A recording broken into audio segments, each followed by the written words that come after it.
Hi, everyone. Welcome to Pub Sports Radio. Today is Tuesday, April 19th. And Jimmy the Bag are doing this again, once again, like we do every Tuesday. It's a very fun show. Jimmy the Bag, it seems every single show that we do has a huge card that we get into. When college basketball was over, you thought things would look, I haven't even checked the schedule for upcoming weeks and months, but I know for today's card, we had 17 MLB games, 10 NHL games, 3 huge NBA games. That's a massive slate. So I am extremely well prepared for most of these games. Am I fully prepared for all of them? No. I would love to have done a lot more research on some of these games, but I got a lot of picks, a lot of bets I've already made. Overall, I'm feeling pretty good about NHL, pretty good about MLB.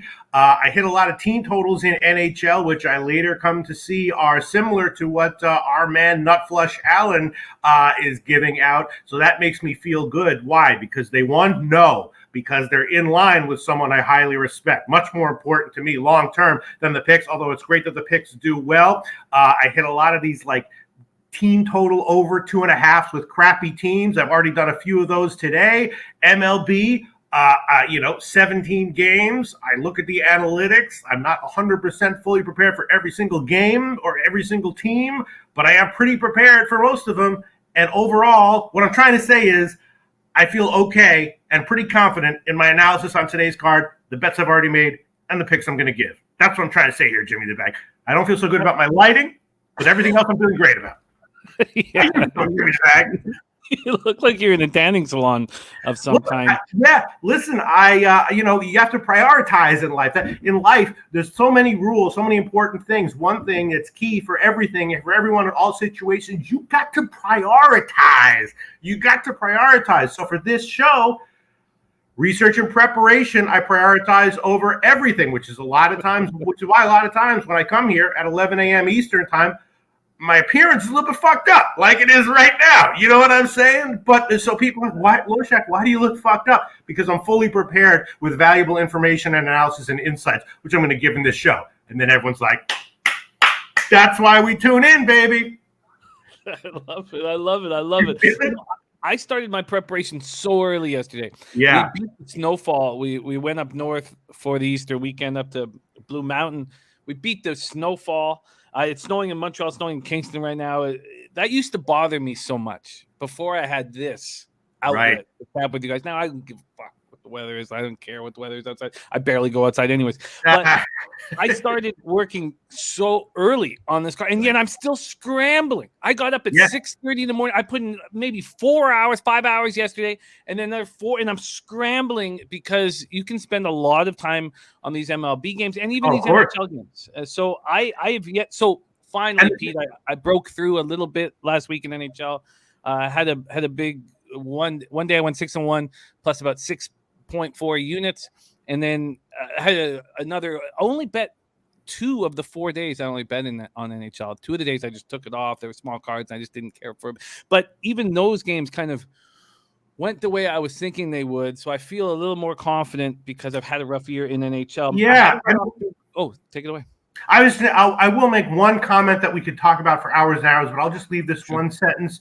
A lot of times, in life and in sports betting, if you truly are an expert in something, you can get bogged down in the details and sort of lose the bird's eye view of things. And that is pretty clearly, to my eye, what happened to you in NHL here this year. And it's happened to me in the past. Everyone's prone to it. You know what I mean? When you understand something so completely and thoroughly, a lot of times you can look at some detail that you're right about, but that you're overestimating the importance of in the grand scheme of things. And it's just a tricky sort of, I don't know what the word is, not a cognitive bias, but it's a trap that people can fall into. You know what I'm saying? So it's like you might see some game with Montreal or something, and you see that they should be maybe a little bit less of an underdog than the market is giving them credit for, but they should be still a big underdog betting against them. But you'll hold off on your bet. Do you know what I'm trying to say here, Jimmy the Bag?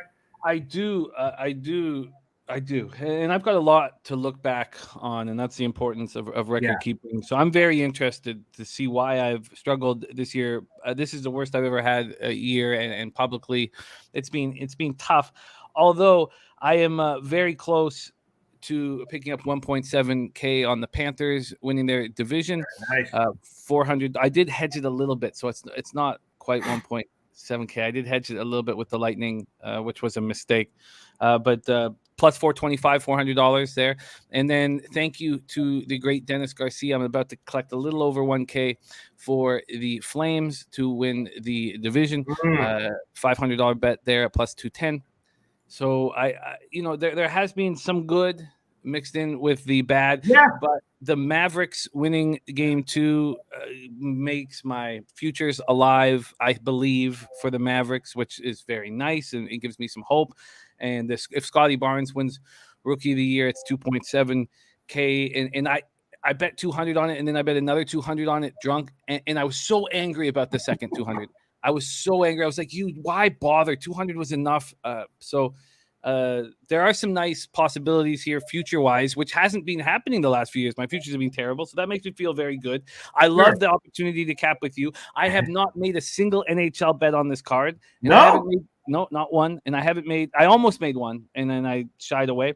I've made 6 bets on the MLB card and no bets on the NBA card. Nut Flush Allen has an interesting look on the NBA card that I almost bet, but I held off that as well. I just thought, you know what, just focus on the capping and the preparation, and we can talk everything out. The lines aren't moving very quickly for whatever reason this morning, and I'm excited to attack, just like Mr. Vape in our chat. $11.50, 16 parlay, all at plus money, and $4,200 for Mr. Vape. I love starting out by reading that. Congratulations, Mr. Vape. Spectacular work. Okay, the hottest MLB capper in the business is our Jose Bouquet, who does have, he's just wait till he tells you his statistics. Really? They're spectacular, and he's been sweeping every time he gives a best bet here on our card. So he's hammering the second game of the Mets doubleheader, of which I have bet twice. I bet 2 bets on that game last night, so I'm excited to hear what he has to say about that. Sammy Culmer in the house. There's Clint Starr, the Die Hard MMA podcast. We got JR says Wolves today, spread in money line. Big shout out to Dennis Garcia. He put a ton, or it looks like he's going to put a lot of money in my pocket with the Flames divisional bet, which I'm very thankful for. And his call on the Wolves to beat the Grizzlies in this series at plus 300 is extremely, it's riveting, is what I would call it. And the fact that they won game 1, JR going back to the well in game 2, that makes me a little nervous to go back to the well game 2, but the Wolves certainly are in business. There's our guy, Tim Montana BX. He says, hit the like button, close the ad, then straight to this legendary chat. Hell yeah. Wow. So Dennis Garcia had Calgary pegged as a great team going way back, huh? No. He picked them right before that 10 or 11 game winning streak. Oh, really? But he had them all year. Yes, he had them all year. But he gave it to us before that 10 or 11 game winning streak when they were plus 210 to win the division, and the Knights were minus 175, I believe. I believe that was. Yeah. Wow, I'm not great at figuring out what teams are going to be awesome long-term in the NHL, but I'm definitely pretty good now at figuring out which teams are awesome right now and about to dominate a game. I had the -2 against Arizona when they won 9-1. Wow, that is. But he saw it before it happened. Wow, shout out to Dennis Garcia. Yeah, in the NHL, it just seems like one of the most important things to do is figure out which teams, at least in the short term, meaning like couple weeks, couple games, are just going to be unstoppable, just blowing everyone out, all comers, and Calgary's obviously, they're still that right now, right? Well, Johnny Hockey now is 108 points. I was waiting for Johnny Hockey to be this player for the last couple of years. I thought this is who he's going to be. And then I get to go into the highest scoring Flames of all time, which I enjoyed very much, of course. Wow. Mullen, 110 points. But Kent Nilsson, 131 points. And not a lot of hockey minds, especially the younger ones, know how spectacular of a hockey player Kent Nilsson was. 131 points in his second year. Now, he had a couple big years with the Winnipeg in the WHA. He had 107 points back-to-back seasons. And then in his second year with the Flames, 131 points. So all right, Goodwill will pass Mullen and be the second highest scorer in Calgary Flames history. Jose Bouquet's record, official record, tweeted out, confirmed everything. 48 wins, 35 losses, plus 21 0.63 units. I hope Jose. I hope we can get average line and ROI and all that Wow. stuff, Jose. Because Jose does have the spreadsheets. I did send them to him. I'd love to. I'd love to know what his average line is, because clearly it's plus money average line. So I would love to know what it is exactly. Very, very impressive. Yeah, Jose Bouquet. There you go. There you go. Running nice. Serious business in the house. There's Nilo. Sold another house yesterday. No time to rest. I love that, Nilo. Congratulations. Great work. A-Yo-D in the house. There's Coco Bongo. Pride of my hometown, Vancouver, British Columbia. Razor Sharp picks in the house. There's Puzzler ready to go. Jose Contreras, Mike, and Birdie in the house. And Snowy Kingston, Danny Lopez, LJ from H-Town in this joint. You're going to see a lot more of him on this show moving forward. There's Guillermo Zertucci. The Derby is right around the corner, and it's going to be a thing of beauty. I can't wait. We're going to go all day. So we're going to have Razor Sharp picks on the Friday before the Derby, and then I will be there all day on Saturday with Razor Sharp picks. And I'm also going to be on Razor Show this Friday. I love Razor Show very, very much. Cashman 19 ready to go. Astute Chaos, whom I love dearly. What a great, great group. Slatsy ready to go. Nasty Nate. Man, you want to see a guy play cornhole? Loshak, we have a cornhole champion in the chat right there. Nice name. Turned his whole week at San Antonio around. Picked up a quick $100 playing cornhole, and then cash. Next thing you know, he had to have come home with at least $2K in cash. Great to have all you guys. We have a ton of work to do. Oh, there's Melissa Miller. I've not seen Melissa Miller in too long. She's a fantastic thoroughbred handicapper whom we love capping with. I love that. And Jive, man, look at all these cappers from our past that I love seeing. Great to see all of you guys. Jeff Slaughter says, Pete, that Yankees is looking small. He thinks maybe are you on PEDs? Are you on performance enhancers? Your head's growing fast. Yeah, no, I would be. Wait, God, there's so many comments here. Wait. Let me get to that comment. Keep shouting people out. I'm going to check it. I'm going to read that comment. Sure. We got Chief ready to go.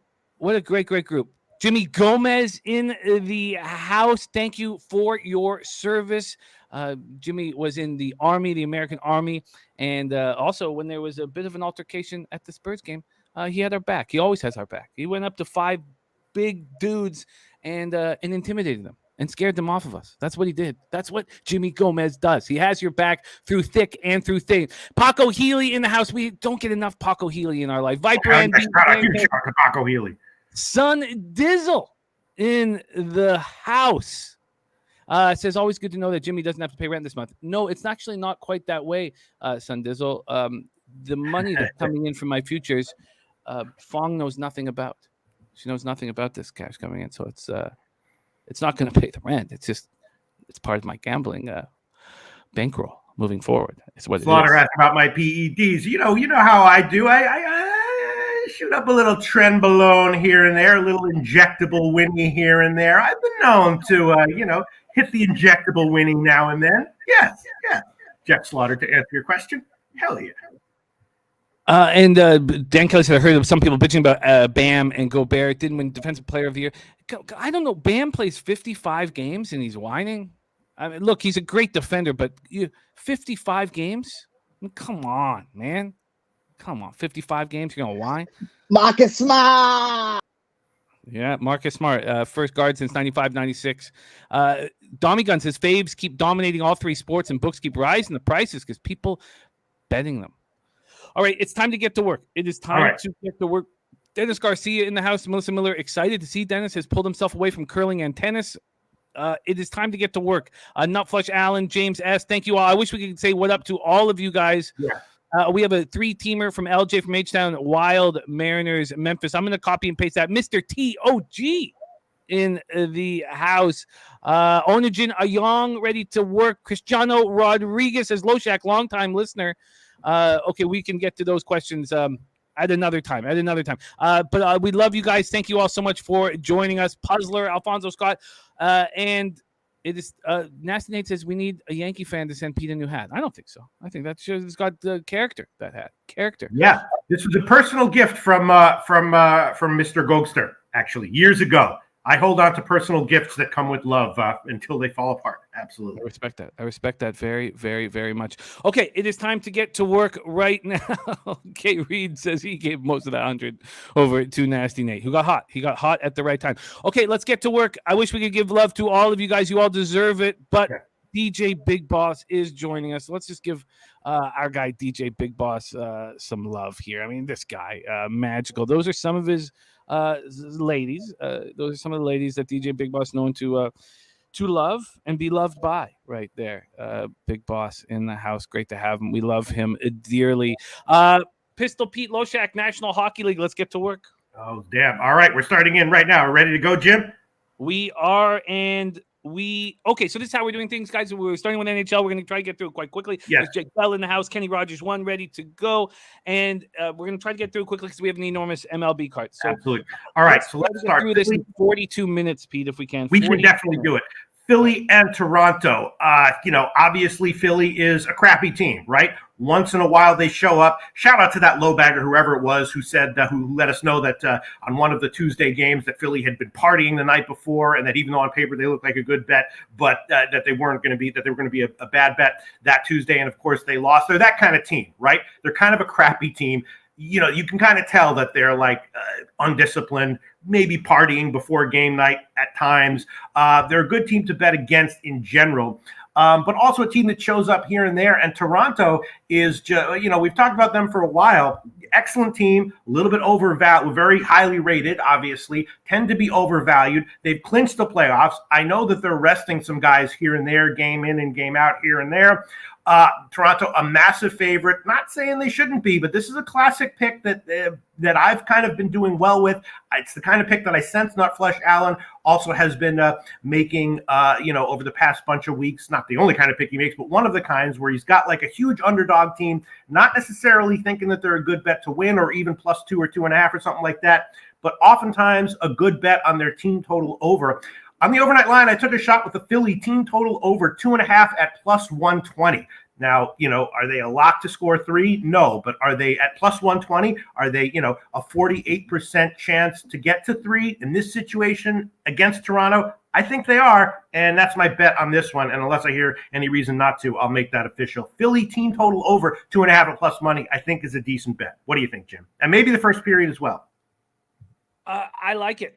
Look, there's Richie Rich. We haven't seen him in too long. What a spectacular NHL capper Richie Rich is. Man, we've missed you. Great to have you. Perfect timing. We're going through the NHL card first.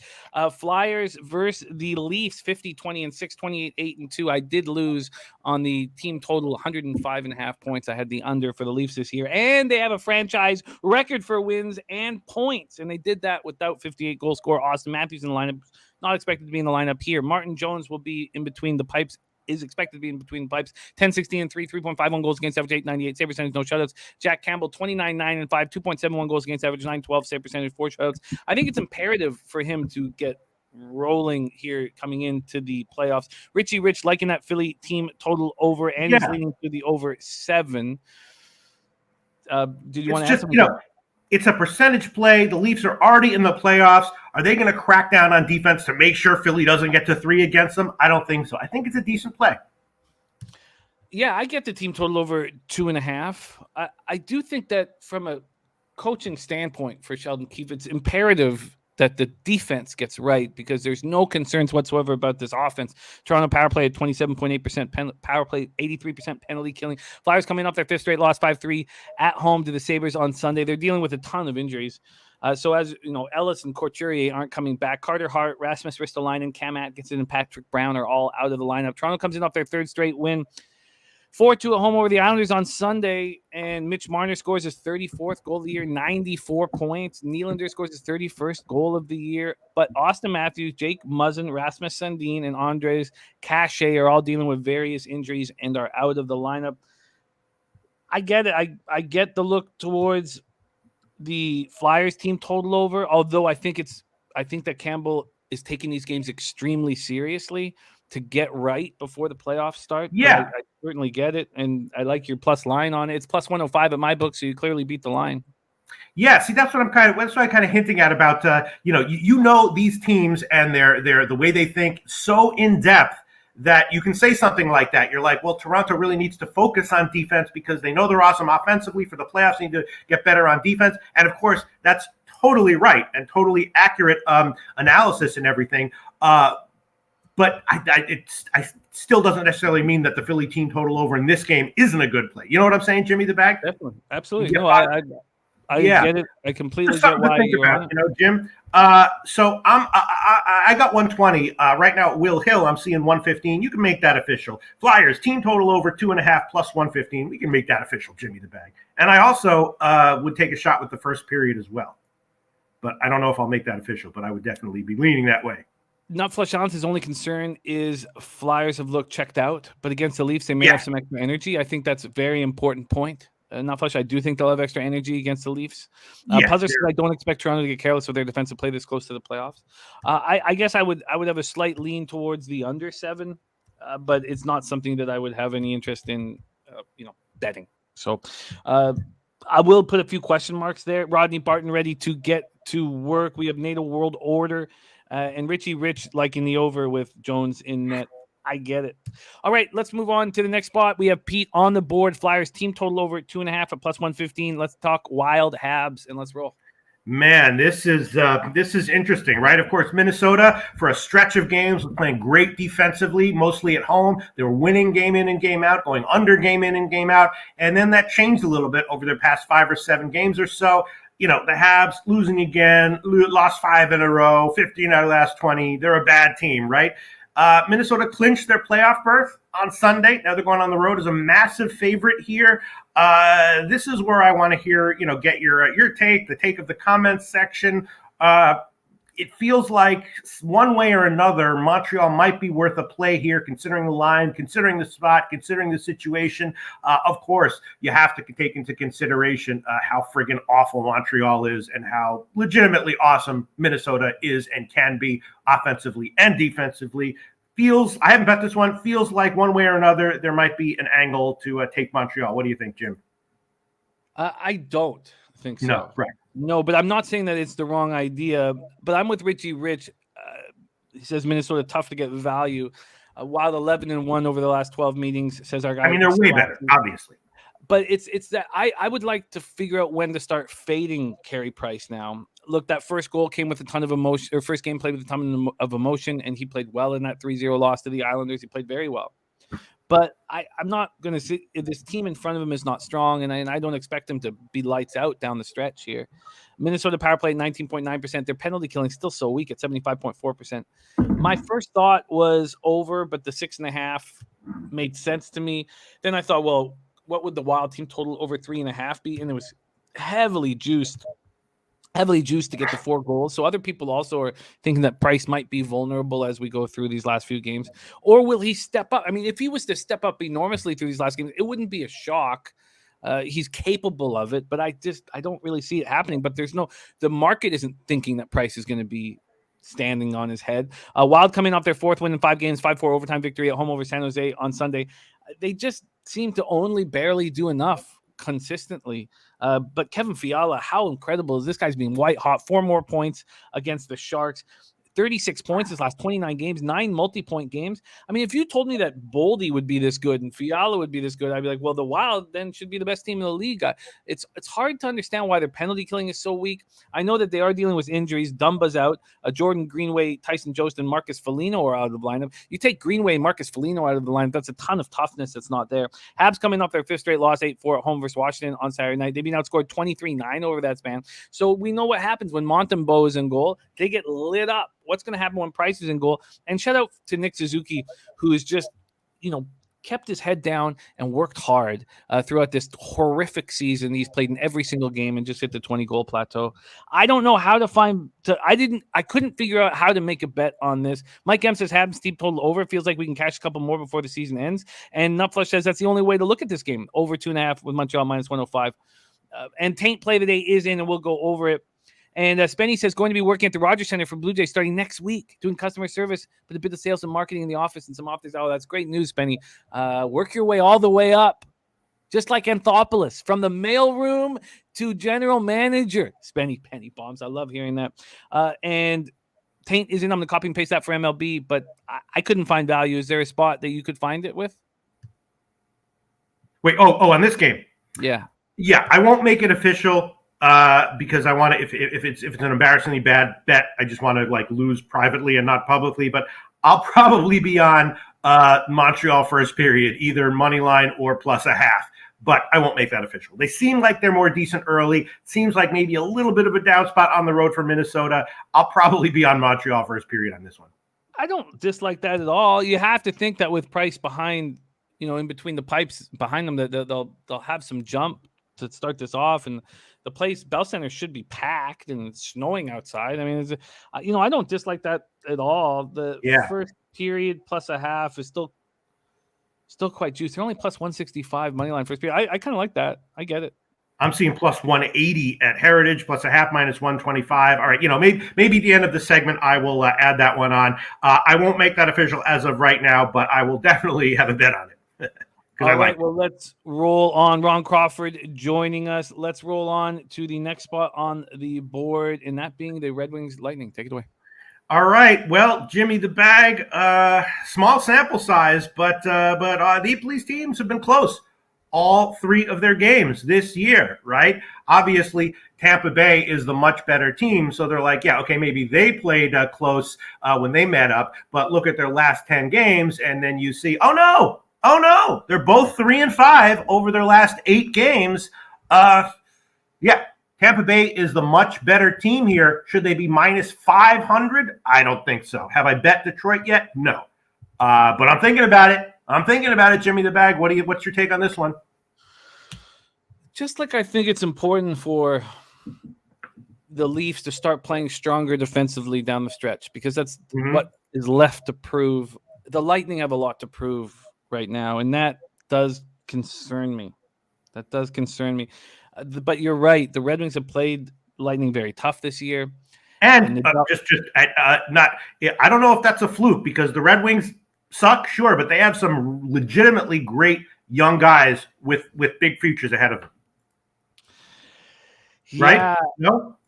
Oh, definitely. Oh, yeah. Right. We're all excited about their young talent. No doubt about it. Raymond, Lucas Raymond is special offensive talent, and Moritz Seider. I mean, they've some exciting players coming up, and more will come with Steve Yzerman, running the ship. We have a spreadsheet play today for the Rangers -1 for Ron Crawford. Rangers -1, and he is also in on the Cardinals, which means, folks, that we have the taint and the spreadsheet on the same play. Taint and spreadsheet running together against Jesus Luzardo. But we'll get into that shortly. Nedeljkovic, he stood on his head against Carolina. He showed against his old team that he was able to put it all together. And then they've looked terrible since then. Detroit power play 16.9%, penalty killing 74.5%, Tampa power play 21.1%, penalty killing at 81.5%. Red Wings coming off their second straight loss, 6-1 at home to the Panthers on Sunday. In their last 2 games versus the Panthers and Rangers, they've been outscored 10-1, and Dylan Larkin is gone. Missed the remainder of the 2021-22 season after he underwent successful core muscle surgery. So he's going to miss the final 6 games of the season. And he had a good year. 31 goals, 69 points in 71 games. I was impressed with him this year. Lightning coming off their second straight win, 7-4 at home versus the Jets on Saturday night. They're 3-1-1 over their past 5. And as you said, all these games have been very tight with the Red Wings so far this year, and they are a completely healthy squad. Yeah. Completely healthy squad. When are they going to turn it on? And watching the Panthers on this 10-game winning streak, 2 off their franchise record, I'm like, how am I sitting here with no futures on the Panthers after I bet them the last 3 years? Here I am when they're this good and I don't have them. I don't know. This is another spot where I expect the Lightning to try to get right here. And I do not want the Red Wings if Dylan Larkin isn't there.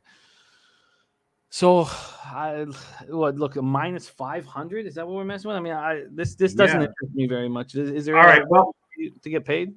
I was going to wait, and I just bet it, and I'll make it official at Heritage. Detroit Red Wings team total over 1.5 minus 160. 1.5 minus 160. I did the same thing in the last week's show with the Seattle Kraken team total over. You remember that, Jimmy? Actually, I had a pretty good show last week, Jimmy the Bag. NHL. You certainly did. I'll do it again here. I just bet it. Detroit team total over 1.5 minus 160. Current bet at Heritage, and I might take another small shot with Detroit one way or another here. 2 + 2 or 2.5, something like that. first period under maybe. I'm not sure, but we can put that one down for now as to start as an official play. I guess I've had a lot of success over the last 4 weeks or so figuring out when the Lightning would turn it on in the first period, and seeing that -0.5 at -120. It's not a very good price, but they know that the Red Wings have played them tough. They know that they haven't been playing very good hockey. They need to turn it on. I think that they would prefer to go into Toronto than they would to go into Florida in the first round.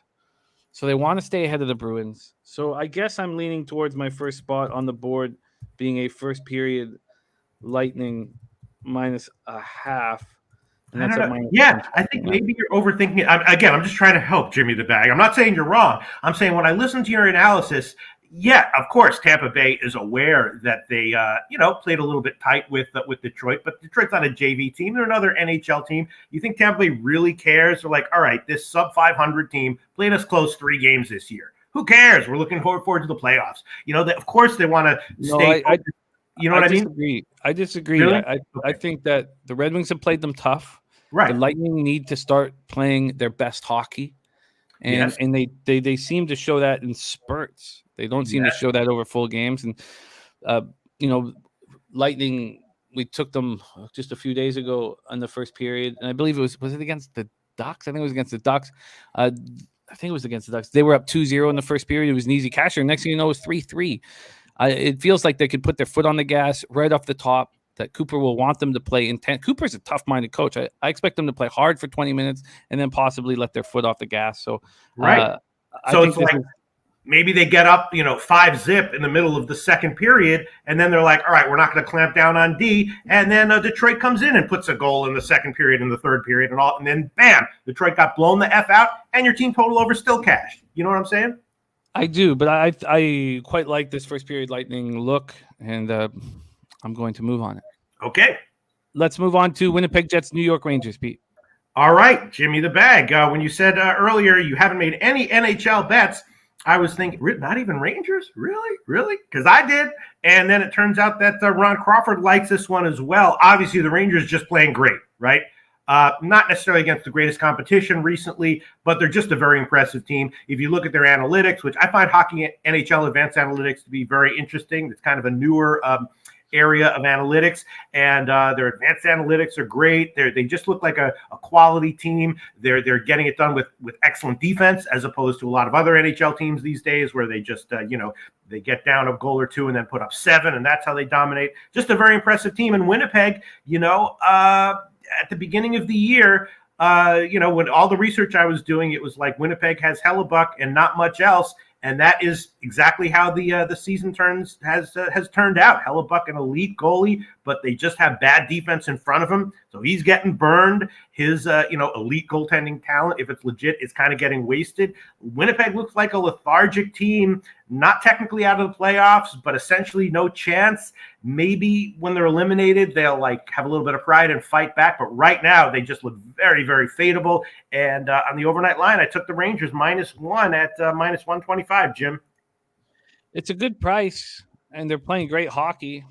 It was the first thing I looked at. I completely understand why we would think that the Jets would get hurt again. I mean, they were outshot 37-18 in that 7-4 loss at Tampa, and they were up 4-2 in that game before it got chippy and the Lightning completely took over. Kyle Connor scored his 43rd goal.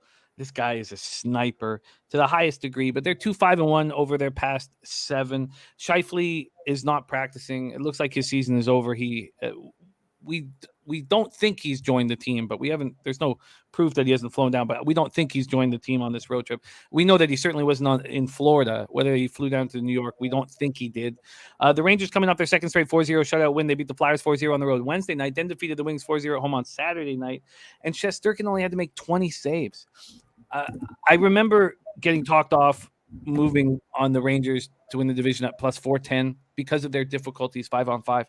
And my constant was just that when you have a power play that snipes and the best goalie in the league, you can beat anybody. And now their defense is playing so strong, 9-2-1 over their past 12 games. It's the 11th time in 12 games that the Rangers have allowed less than 30 shots. Imagine a 20-save shutout in this day and age. And Capo Caco expected to return at some point soon.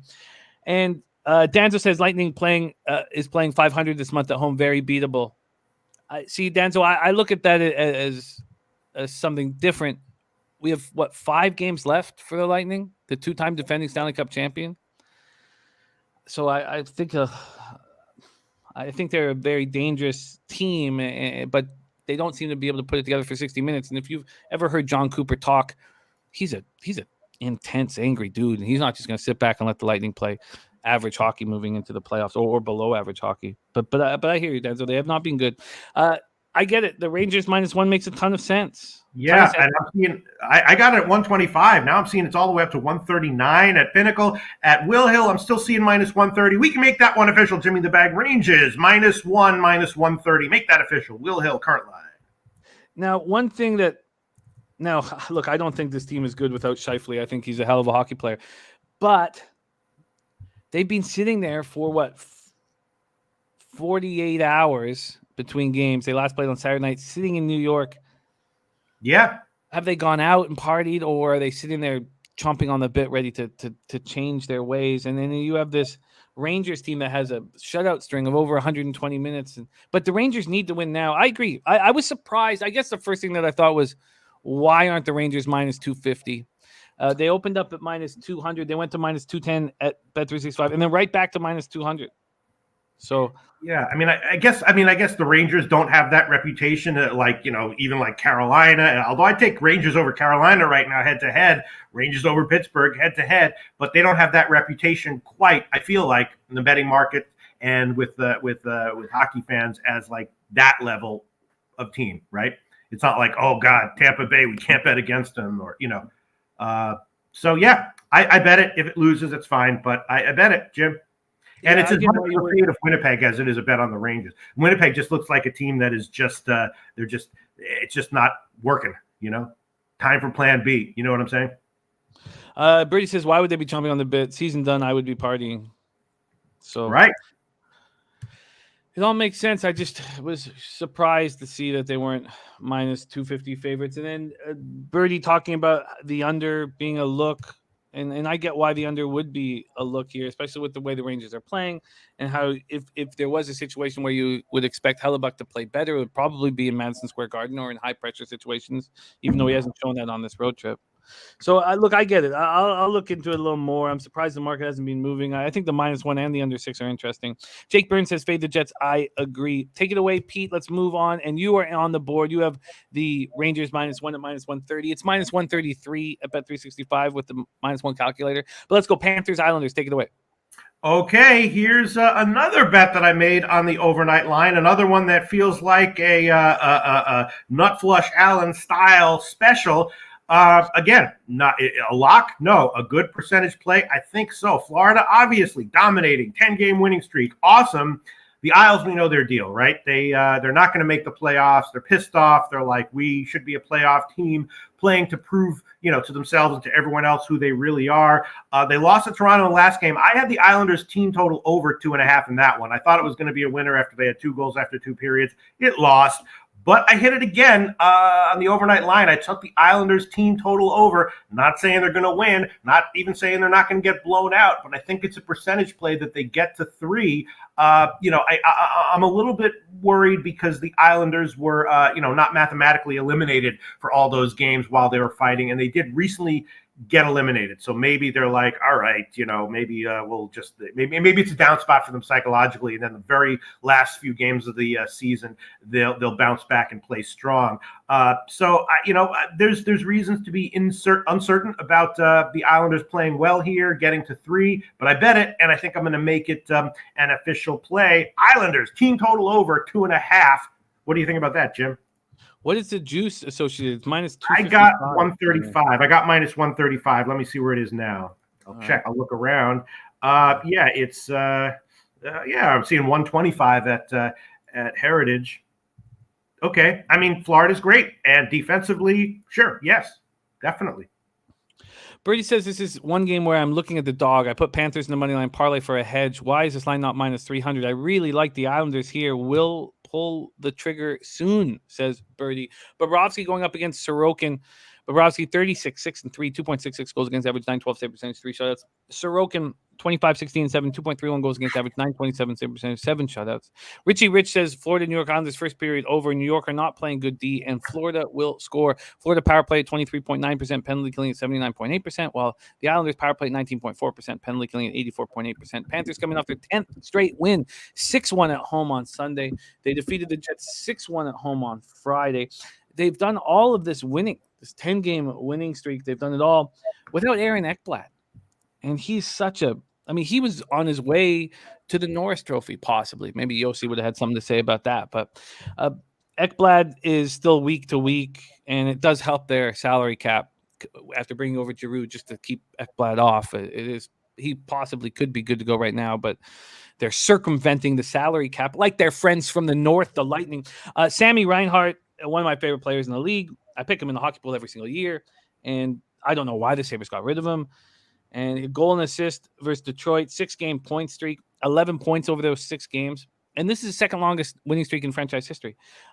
18-5-2 on the road since January 1st. And talk about the embarrassment of riches. Anton Lundell has now got 43 points. I mean, this is just a hell of a hockey team. Islanders coming off their second loss in 3 games, 4-2 at the Leafs on Sunday night. They were officially eliminated, as you said. We're talking about Reinhart, some of these players stepping up. We talked about Johnny Hockey. Johnny Hockey has the second most regular season points. I know this is a Flames spot, but just I love the second most regular season points since the mid-90s. 85 points, regular strength points. 85 regular strength points. And I have it written down who he's chasing, but that's the second most since the mid-90s. That's how good Johnny Hockey's been. Look, I get your look on the Isles team total over 2.5. I mean, if this could get to like 7, I would love to take the under with the way the Panthers are playing defensively and Sorokin in the other net. I would love the under if it could get to 7. All right, well, I'll take – you can make that official. I'm seeing minus 125 at Heritage right now. So Isles team total over 2.5 minus 125. We can make that official. It's locked in for you, Pete, written down. And then just one other quick question. People talking about how the Islanders have been quietly playing well in the first period. Jimmy the Bag, over Florida's last 11 games, right? How many of their first periods have they won outright out of their last 11 games? Trivia question for you. Well, I mean, obviously, if it's a tricky question, it has to be less than one would imagine, or more. It has to be because they're on a 10-game winning streak, so it has to be less than one would imagine. So it must be comeback victories. So I would say of their last 11 games, they've won 4 first periods. Correct answer is 1. Jimmy the Bag. Wow. 1 first period. 5 of them they lost outright, and 5 of them they tied. So if you took the plus a half goal line on against the Panthers in the first period, the last 11 games, you would have won 10 of them. That's wild. I don't know if that's fluky because Florida, they know they're awesome. They're on the road. They know that they're not going to, they don't have to come into every game and be like, we're the Panthers, let's prove it. Maybe they get down a little bit and then they prove it in the second and third period. I'm thinking about taking the Islanders first period as well. I'm interested in this under. I think that Sorokin can play well. I wonder if I could get a 7 or what it would cost to get a 7. I'm interested. I think Sorokin can play well. Panthers continue their defensive game. Islanders kind of slow it down, make it sleepy. Very interesting. Pete on the board. Islanders team total over 2.5 minus 125. Pete, let's roll on. Bruins, Blues. We're trying to get to MLB in 14 minutes. So let's be quick. Sure, we can do it. All right, this is another one. I did bet this one on the overnight line, but a little bit uncertain about it. It's a slight chance I'll hedge out of it, but I doubt it. St. Louis obviously rolling, killing it, right? I will admit that I did bet the Predators in their last game against St. Louis and lost. They're a legitimately awesome offensive team in Boston, just struggling. You know what I mean? The last game against Pittsburgh, I did have Boston against that one, but it was way closer than expected. And I didn't take them on the -1 line, so I got a win on that one on the money line. But they only beat them 2-1. They had lost 3 in a row before that. They're just not scoring. So, I bet on Boston their last game, won, but it was closer than expected. I faded St. Louis in their last game. I had to take an embarrassing loss on that one. On the overnight line, I bet St. Louis. I know that they've had like 10 games in a row where they've scored 4 or more goals. So I know that some people were talking about the team total over 3.5 at plus money. I didn't take that yet because Boston is legitimately great defensively, even in their reduced state right now. So I don't really want to take a 3.5 team total over against Boston, but I did bet St. Louis, and I think it might be a decent play here at this low line, just in light of how legitimately awesome St. Louis looks right now and how legitimately struggling Boston is right now, I think. Right? St. Louis money line, Jim? No? Well, I mean, it's the first spot on the card that screams at you when you look Right. at it, and that makes me nervous. And it's also gotten bet down a little bit since opening, right? That makes me doubly nervous. Yeah, but at Bet365, it has moved 5 cents towards the Blues. Let's see what it's done at these legal American books. No, they say that it opened with the Blues at minus 125. So it was available at Bet365 minus 135. It's now minus 140. Richie Rich to St. Louis off the road. Look, I want to fade the Bruins without Pasternak, Lindholm, and Ullmark. They're all still in Boston. Although Swayman's better than Ullmark in my estimation, but Lindholm and Pasternak. But this is strange. I mean, you have this Blues team that's just dominating right now and offensively spectacular, and yet you get this strange line. It just maybe this is an example of what you were talking about off the top of me overthinking things, but it does make me nervous. St. Louis power play at 26.7%, penalty killing 83.7%, Boston 21.6% power play, 82.3% penalty killing. Boston remembers very well when the Blues went in there last week and beat them 4-2. They did snap their 3-game losing streak with a 2-1 win at home over the Pens on Saturday night. But this Blues team is rolling. 9 straight wins. They come off an 8-3 win in Nashville on Sunday. They've scored 20 goals over their last 3 games, 49 over their last 9 games. They've scored 4 or more goals in their last 12 games. Nobody's done that since the 1992-1993 Pittsburgh Penguins, Stanley Cup winning Pittsburgh Penguins. Pittsburgh scored 4 or more in 15 straight games. St. Louis 11-0-1 during that span, 9 straight victories. That Thomas, Buchnevich, Tarasenko line doing anything, getting anything they want. Buchnevich 10-game scoring streak. Tarasenko scored a goal in 5 straight. And Nick Leddy is expected to be back after he missed the last game with a facial laceration. Richie Rich says the line should be minus 175. It should be. It should be minus 175. And I had a very, very strong week last week, and I'm okay with kind of, being uncomfortable with these spots. But why wouldn't the whole world be on the Blues here? And let's just take a look here. If the whole world is on the Blues, we have, and the public can be right. So 78% of the tickets and 85% of the cash on the Blues. You know what, Jim? We can make this official. I'm seeing it at Pinnacle right now. St. Louis minus 126. I've been following NHL very, very closely this year. I agree that this is not as great of a spot for St. Louis as many of their recent games, but that doesn't mean it's a bad spot. That doesn't mean you take the other side. I'm going to take St. Louis again here. I don't know what's going to happen at the first period, but as the game wears on, I think St. Louis's awesomeness and Boston's strugglingness will show their faces once again. I wouldn't bet it at 175, but at minus 126, I will. We can make that official, Jim. And at some point soon, this is going to turn into a 6.5. The under 6 that Richie Rich is looking at is plus 115. You have to think that the Bruins are going to be on red alert, against these Blues team, playing it very safe. Interesting. Very, very interesting. Okay, take it away here. I was thinking about Boston team total under as well, but I'm going to hold off on that one. And someone said they liked that the Boston team total over in the comment section. So, pass on it. Just St. Louis for me, Jim. Yeah, minus 126 at Pinnacle. Let's move on to Flames Predators. Flames and Predators. Okay, tell me what you think about this one, Jimmy the Bag. Again, the Calgary Flames are an awesome team. I didn't see their awesomeness coming as early as Dennis Garcia did, but I definitely saw it in that Arizona game and definitely pounded the hell out of them at minus 550 or whatever the line was. I mean, I took them at minus 2. Nashville is kind of a crappy team, maybe like a little bit better version of Winnipeg. They've got a great goalie, but just a team that I don't like to bet on. But a little higher scoring than I think the market's giving them credit for. And what can I say? I did take a shot with the Nashville team total over, a modest shot, but I did take it. Just 2.5. Calgary, of course, played last night, pounded Chicago. I could easily see. I wasn't quite sure why the total was so low. Again, Calgary is awesome and probably rolls again, but I could easily see them rolling. And Nashville still getting, a team total, a cover on the over 2.5 with their team total. Nashville got blasted by St. Louis in their last game. I was on them in that game, although, no real shame getting blasted by St. Louis. They're not a good team, but I think that the team total over might be worth a shot, and I did bet it. What do you think about that, Jim? It's minus 175 in my book. I'm sure you got a better line than that. What did you get it at? At 2.5? Yeah. No, I'm seeing 135, minus 135 at Heritage. It's a bet that makes a ton of sense. And obviously, it's being hammered here by the European and Canadian market. Nashville?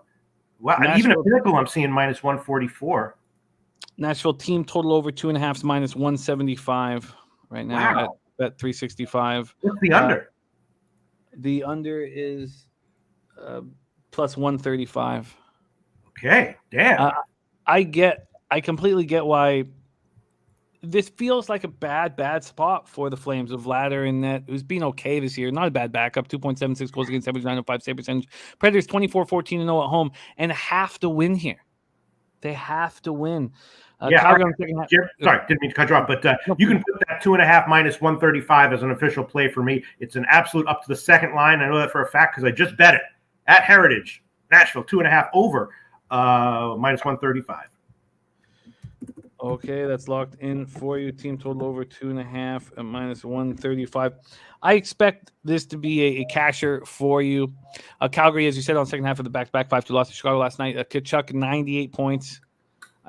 I'll never not be angry when I see what a spectacular hockey player is, and I think of you, Oli Uolevi.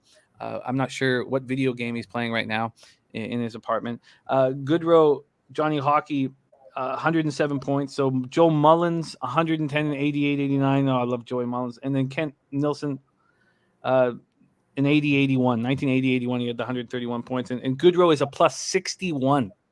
That's what he is this year, plus 61.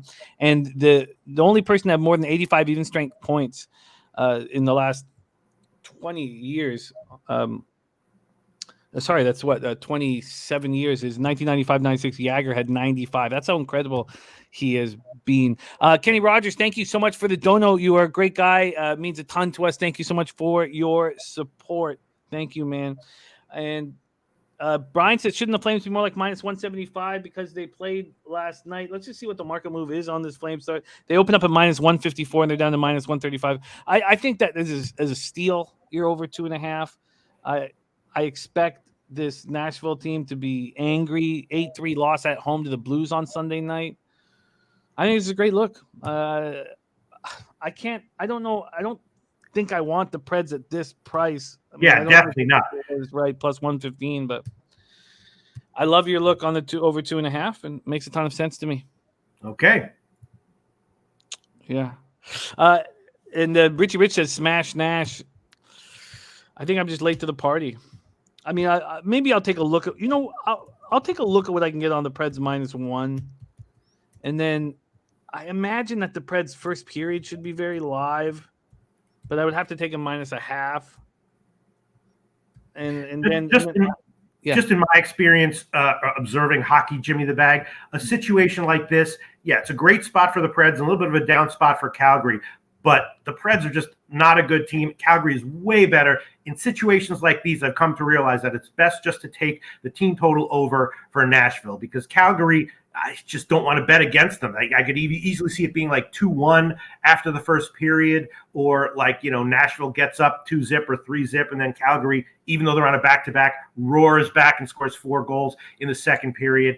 And just from what I've observed of hockey, it's the best way to do it is to take the team total over for the bad team. Don't try to bet against a legitimately awesome team like Calgary. Try not to bet on a legitimate team with problems like Nashville or Winnipeg. And if it's a good spot like this, just take the team total over, It's minus 175 my book. I'll see. I have accounts at a few other books right now, just from San Antonio. So I'll see what they are. But I haven't bet anything over minus 135. Yeah.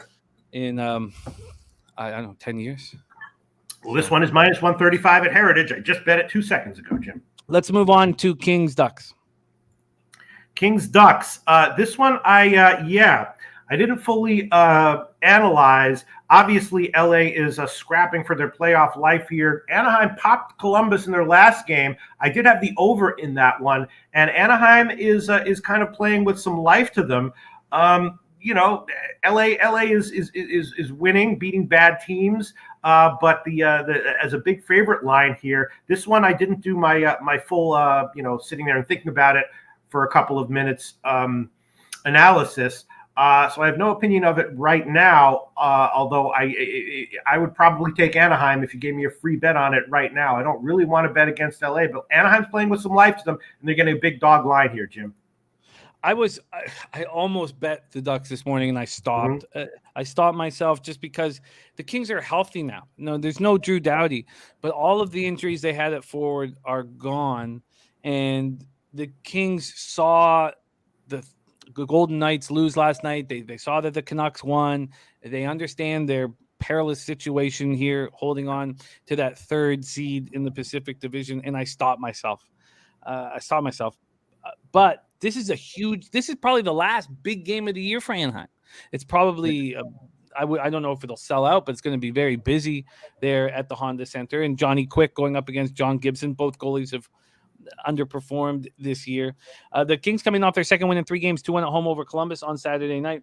Let's just see what they are right now. They blocked 26 shots in that victory. They opened up at minus 175 on the legal books. They're now minus 160. So the Ducks opened up at plus 143. They're now plus 135. Let's just see what Bet365 has done with their market movement here very quickly. And the Kings opened up at minus 160. They're now minus 155. So it's just going back minus 155 to minus 160, then back at minus 155, 9 in the morning, then minus 160, minus 155. This is a huge game for the Kings, and the Ducks have a chance to play in an important hockey game.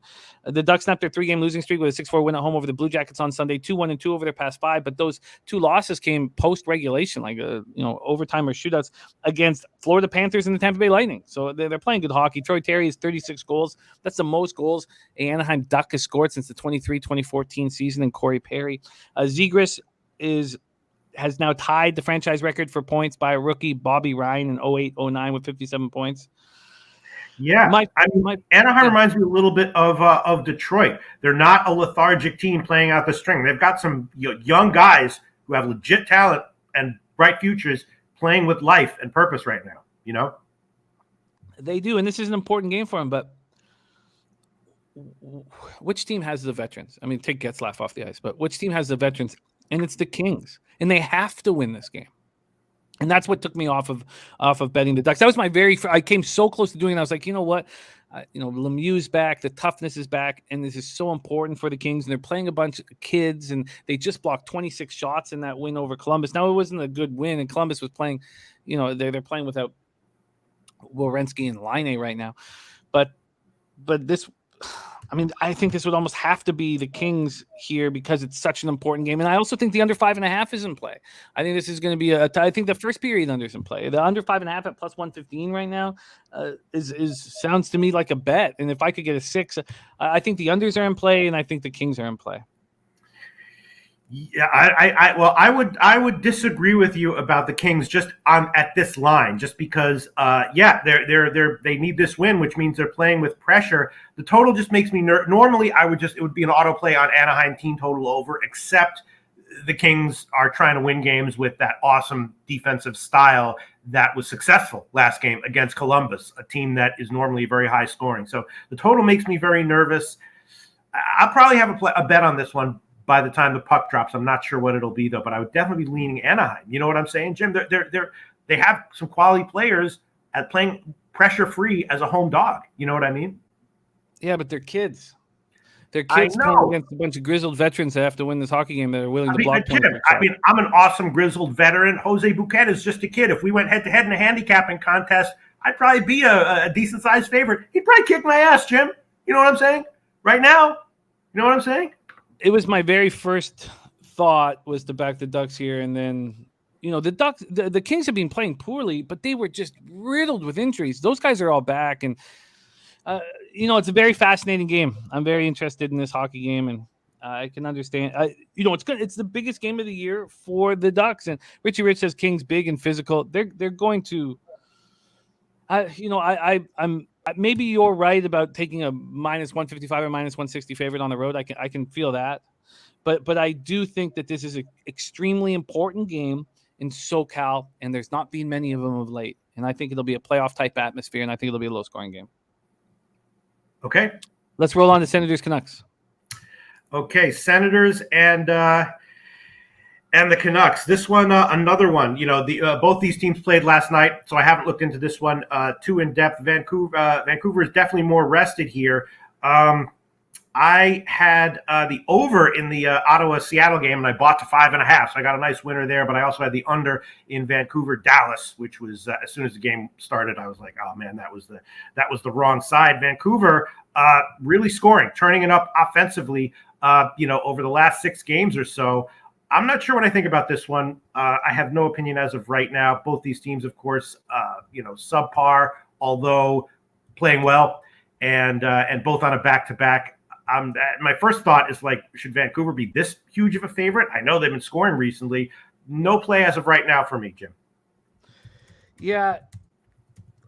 I mean, the Canucks are just playing very, very good hockey, and they lose Bo Horvat, and that hasn't stopped them. And the whole city is behind them, and it's a fun time in Rogers Arena right now after how horrible the year started out. And I watched that game, the Canucks game last night against Dallas, and they were clearly the better hockey team. Gustafsson will be in net against Halak. I mean, is it possible that you go back to back with Thatcher? I would love, if I saw that, if I saw they're going back to back with Thatcher, I'd be like, oh, God, how do you not move on the Canucks? But they're big favorites here. They open up at minus 245. You can still get them anywhere between minus 240 and minus 265, depending on where you shop. And Senators took 14 shots last night. 14 shots against the Kraken. DJ Smith is not going to allow that. I mean, you have another team that the toughest guy in the room is the coach, and we seem to have that quite a bit in the NHL. And DJ Smith is not going to sit back and let this team play that poorly. Colin White has COVID. Matthew Joseph, Tyler Ennis, and Thomas Chabot out for the Sens. The Canucks are just playing good hockey. 32 goals over the last 6 games. They've won them all. They've scored the first goal in their last 5 games. That's a team that's locked in. And Dickinson is starting to play better for the first time in a long time. And they've outscored their opponents 32-11 over the past 6 games. I mean, Garland playing well. Pedersen, old toddler shoulders, is playing well. No Horvat, no Tanner Pearson, Tucker Pullman, Nils Hoglander all out. And Birdie says, I bet the Sens worried about this one, though. Canucks played so well last night. This game is a stay-off spot for me. I would maybe lean towards the Senators' first period plus a half, but how much would that cost me? It would cost me way too much, I imagine. Minus 140, so that's not going to be a bet. Yeah, the Senators have to come out hard against this Canucks team. And again, we're talking about teams who have, it's going to be sold out at the Rogers Arena. This is a chance for the Senators to play in an important hockey game. And will they step up? I mean, I don't know. I don't want to fade Vancouver under any circumstances. So it's a no move for me. Okay, me too. You want to move on, Jim? Yes, final game on the card, and then we move into MLB. Okay, Columbus, San Jose. This is another game that I had so much stuff to prepare for that I didn't do my second round of in-depth preparation on this one. I haven't bet it yet, but I'm definitely leaning Columbus here one way or another, either first period, team total over. San Jose, of course, lost 10 in a row.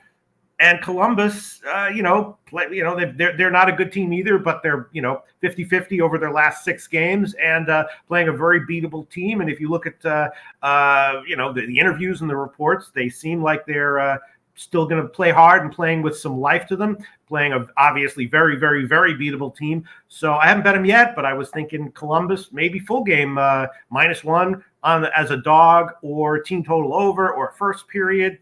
Feels like that Columbus, not sure why Columbus should be a dog here.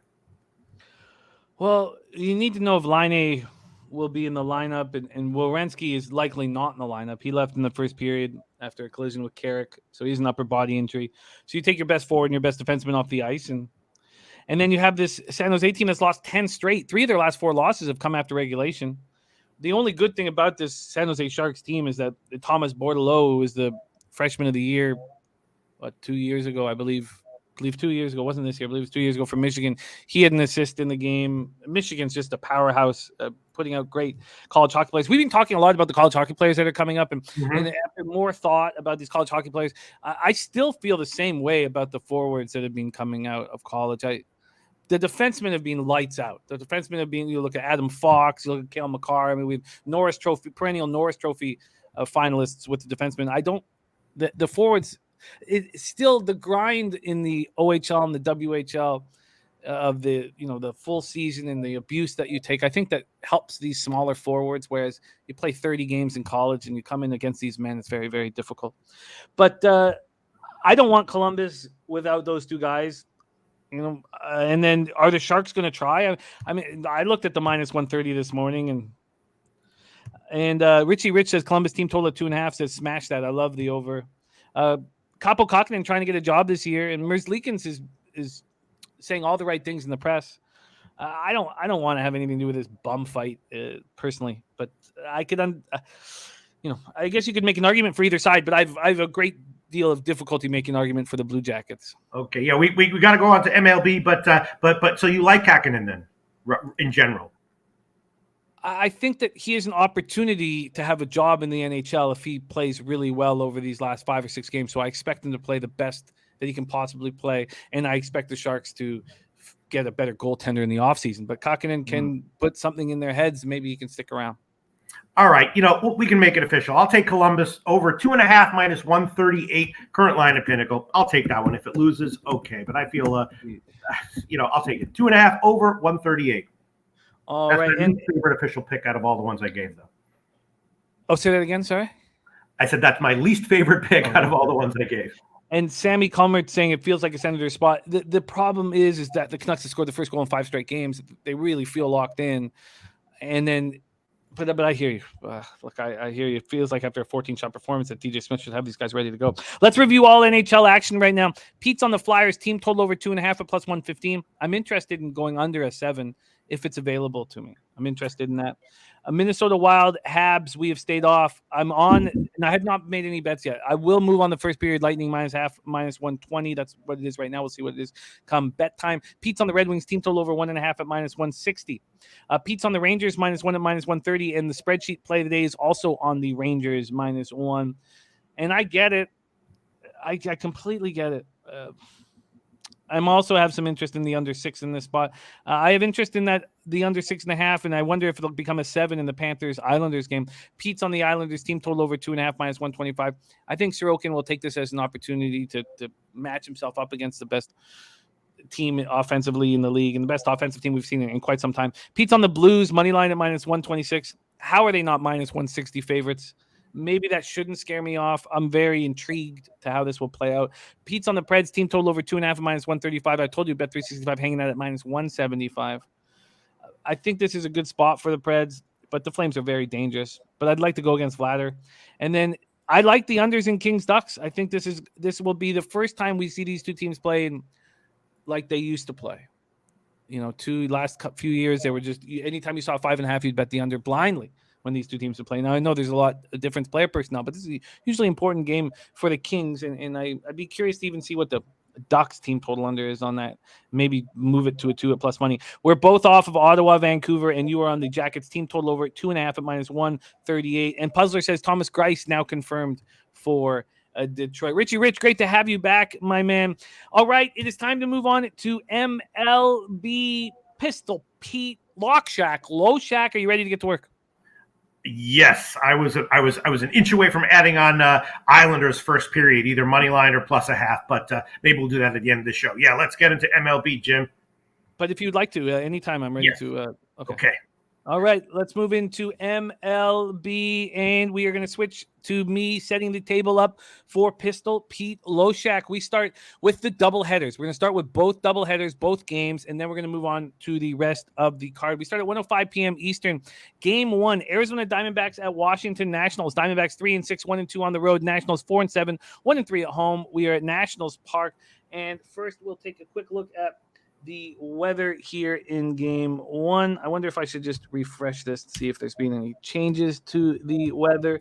And let's take a look at the market moves and when it moved.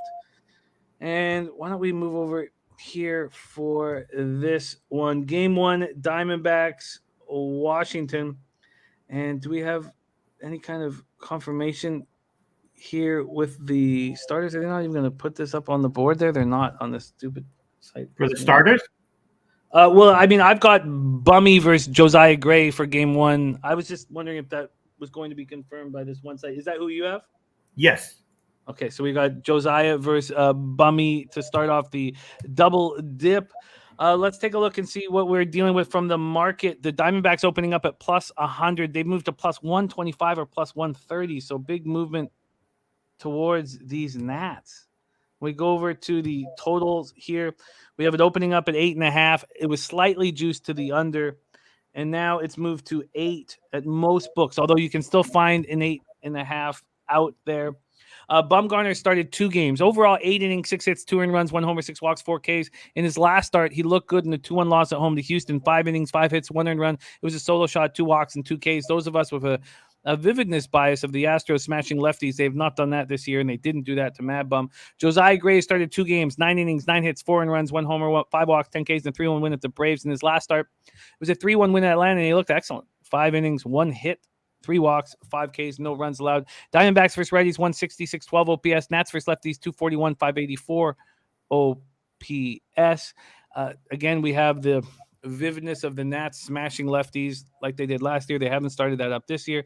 The Diamondbacks bullpen 4.47 ERA, 1.40 whip. Nats bullpen 5.16 ERA, 1.54 a whip. And then the weather, first pitch 47 Fahrenheit, 15 miles per hour right across the diamond left to right, and it stays around 15 for the entire game. I have not moved on this spot. Pete, have you? It pops off in less than an hour. Diamondbacks Nationals. Yeah, no. Well, there were no overnight lines for this one, so I didn't bet it. In general, obviously, both these offenses are kind of crappy. In general, I'm thinking that Bumgarner is kind of a fade, but again, he's a crafty lefty. His first 2 appearances weren't awful, and in this spot against Washington, it's not an auto fade. There's no way I could take Washington at this line. Not going to bet Arizona though at the current lines, and so it's going to be a pass for me. Moose Money says Bumgarner velocity improvement has made him way more effective thus far. Nationals better average, but less power versus lefties. Lean, first 5 under 4. Viper took D-backs and Giants money line for both games. We'll see how long that lasts, though. We'll see how long that velocity improvement lasts. Good point, yeah. And it says Gray and Adone are bums. And then Dommy Gun says Nat's taking money all morning. He took the run line at plus 159 around 9 a.m. It's down to plus 140 right now. And Paco Healy, first 5 and full game under. CT Bay says Diamondbacks offense is awful and off-field defense is shaky. Billy Friedrich does like the Diamondbacks first 5 in game 1. All right. Do you believe in what you saw from Josiah Gray last out against Atlanta? Yeah, I mean, he has, a high upside, and I would expect inconsistency from him this year again. But yes, the last start was very encouraging and I think significant. Yes. No move for either Pistol Pete or myself. Let's just take a look at where the cash lies quickly in that first game that pops off here. Let me find it. There we go. 6,910 tickets in at this point. 60.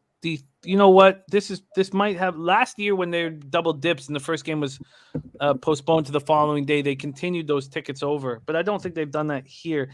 I believe they haven't actually. So it looks like they haven't because there's only 6,910 tickets in. There would be a lot more. 63% of the tickets, 73% of the cash on Washington, 55% of the tickets, 79% of cash on the over. Dommy Gun leaning under first 5, and that's also Viper saying Diamondbacks money line. Gray or Adone can't be trusted. Let's move on to 7:05 p.m. This is game 2 of the double dip. Diamondbacks, Nats. Tyler Gilbert will be on the bump, making his season debut. In 2021, 40 innings, 3.15 ERA, 1.03 whip, 25 Ks, and 13 walks. In AAA thus far this year, he started 2 games. He's gone 10 innings, 11 hits, 8 earned runs, 2 homers, 5 Ks, 2 walks. I mean, he looked excellent in 2021. And I wonder if he'll be able to carry that over here. Obviously, I think he was probably disheartened that he didn't crack the opening day lineup, and his first 2 starts at AAA were not very good. Going up against Adon, 9 innings, 13 hits, 10 earned runs, 3 homers, 8 Ks, 7 walks. He looked very bad at Pittsburgh. We had Pittsburgh's first 5 full game. Of course, we gave it back the next day with Pittsburgh's first 5 full game.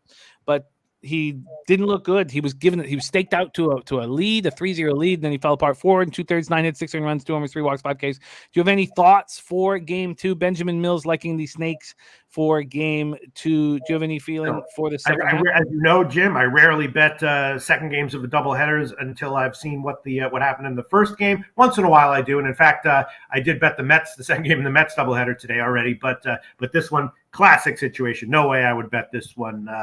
And yeah, I would love to fade Adon, but not necessarily in this spot. So it's a total pass for me as of right now.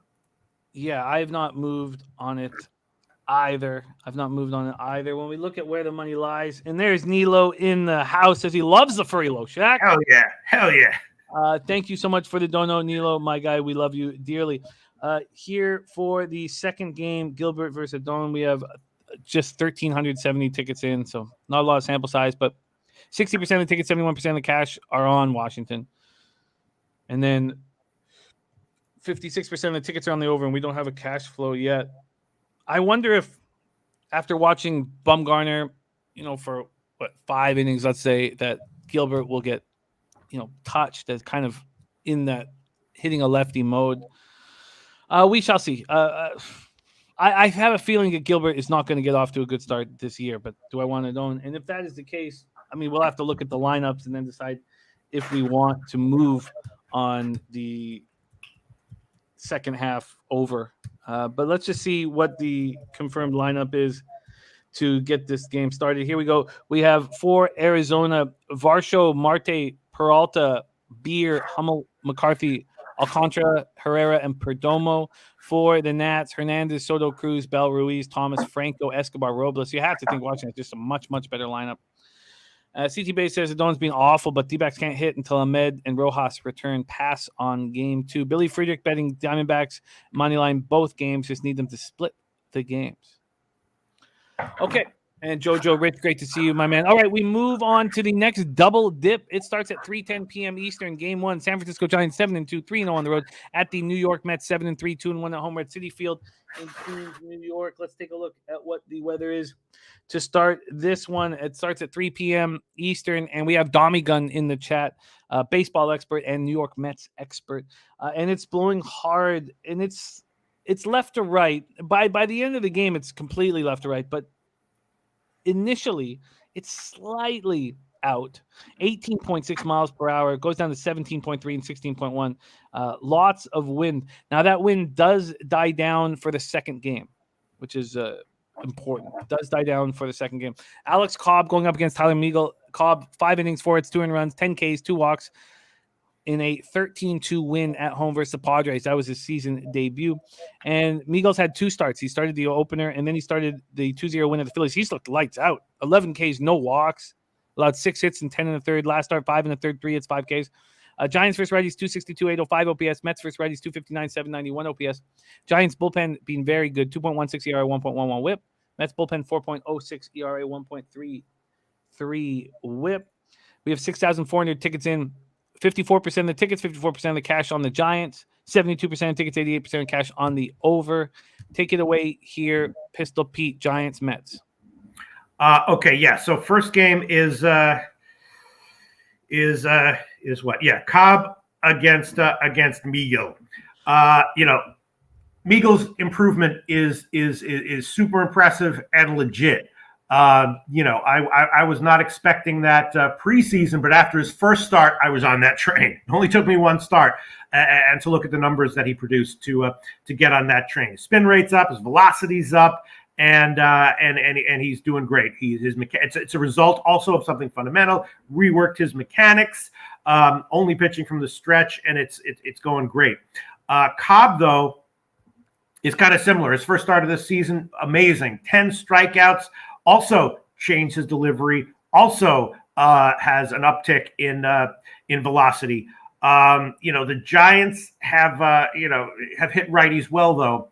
I haven't bet this one yet. I would definitely be leaning, no run in the first, or maybe a first 3 innings under, or maybe a first 5 innings under. I will almost certainly have a bet on this one, but I haven't bet it yet. That's the way I'm thinking about this right now. Both starting pitchers, have made legitimate improvements and looking excellent right now. Again, Giants have crushing righties, so that's not great for an under or to bet against San Francisco. But that's what I'm thinking. Both of these starting pitchers, extremely impressive at the moment. No reason to think it won't continue here and for their next few starts at the very least, if not for the entire first half. Yeah. No, I get it, and I can get the uncomfort, especially from Domi. Says I'm scared about Miguel. Says Giants over 70 against the Giants. He had an over 70 ERA last year. He's pitched 2 lights out games versus the Phillies and Diamondbacks, and this is a big test for him. And CT Bay says his velocity up, his slider's been lethal. Says his improvement will prove to be legit. Oh, it's definitely legit. The only question is how long it'll last. But it's definitely legit. You don't throw 99 with a vicious slider by accident. Kenny Cab, it's our man Dabby Cab, says I don't feel good going against Cobb, but I don't believe in the Giants' bats. So he's looking at moving on these. All right, you know what? I'll go ahead. Do your analysis and your commentary. Read the comments, Jim. I'm going to shop around for a first 5 under because I'll make that an official play.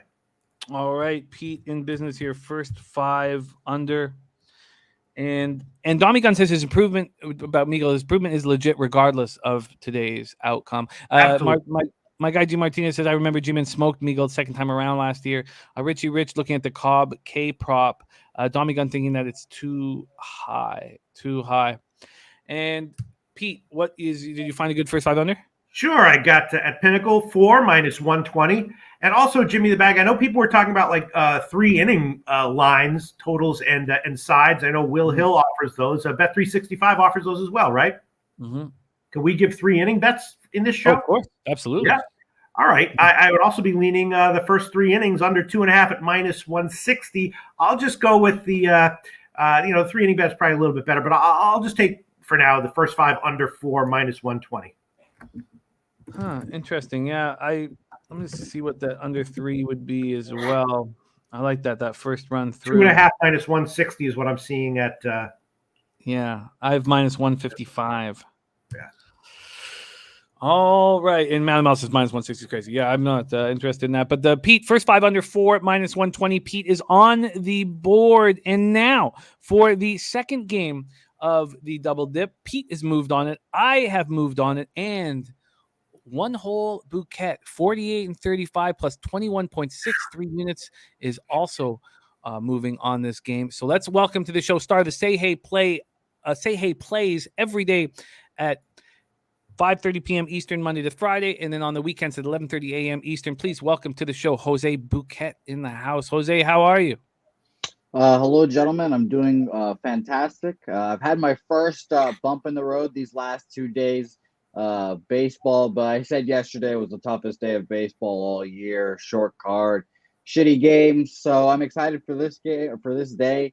2 of our first double headers, and I've got a pretty important question for you guys regarding this game. Important to our capping, important to a lot of things.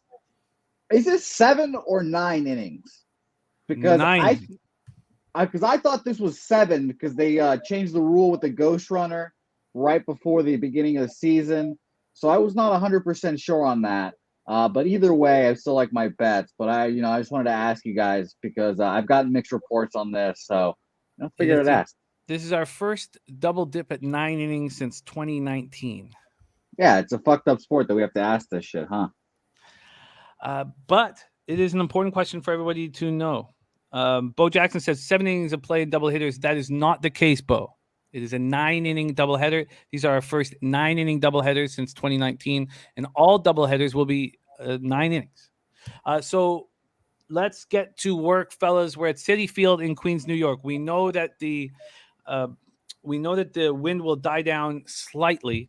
Actually, I should say more than slightly. The wind will not be nearly as strong late when these two studs start. Logan Webb versus Max Scherzer. I've moved on 2 spots in this game, and Pete has moved on this game. But why don't we go around the horn and hear who Jose is on, as he is the most successful MLB capper in the biz right now. Logan Webb going up against Max Scherzer. Webb, 14 innings, 9 hits, 2 earned runs, no homers, 10 Ks, 1 a walk. Last start, he went 8 innings, 4 hits, 1 earned run, 7 Ks, 0 walks, and a 2-1 win at home over the Padres. But he's not in Frisco anymore, and things get a little dangerous for Logan when he leaves the friendly confines of Oracle Park. Last year, his splits were not very good on the road, over 4 ERA compared to about a 1.5 ERA at home. Going up against Maximus Scherzer, making his Citi Field debut. Scherzer, 11 innings, 8 hits, 4 earned runs, 1 homer, 13 Ks, 4 walks so far this year. Last start was a 9-6 win at the Phillies, where he went 5 innings, 5 hits, 1 earned run, no homers, 7 Ks, 3 walks in a 9-6 win. Let's take a look at the market movement here. We have in game 2 of the double dip, we have the Mets opening up at -125. You can get them anywhere between -120 and -132. This total opened up at 6.5. It was a juice to the over. It is still juice to the over. That has not changed. And when we look at the cash flow in this second game, this Scherzer spot, it's a little nerve-wracking for those of us who are backing Scherzer, because we have the market moving towards, where the hell is it? The cash is all over Scherzer.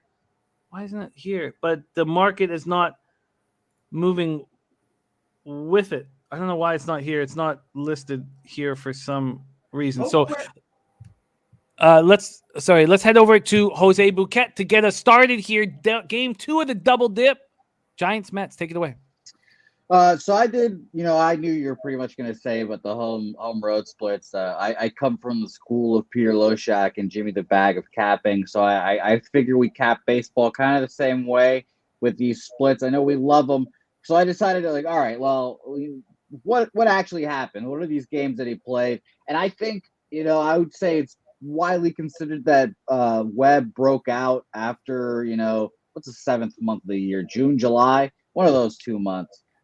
So I decided to look, and pre his breakout beginning of the year, his road starts were at Seattle, 3 earned runs, at Philadelphia, 4 earned runs, at the Padres, 3 earned runs, and then at Colorado for 6, which I think has to do that also. Obviously that inflated his away ERA. Post breakout, he dominated at several places on the road, which was pretty surprising for me, honestly. At Cincinnati, at the Dodgers, at St. Louis, at the Dodgers again. He gave up only 2 that time. At Milwaukee and at Oakland, all really great starts for him. And then he ends the year with 3 shit starts on the road.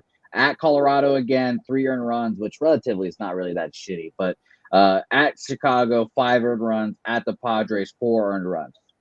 So all that to say is, kind of reinforcing your point there. I can't bet on Logan Webb when he's not in Candlestick Park or whatever, Oracle Park, whatever we're calling it nowadays. Max Scherzer, first start at home for the Metropolitans, 10-2 in his career at New York, 2.14 ERA.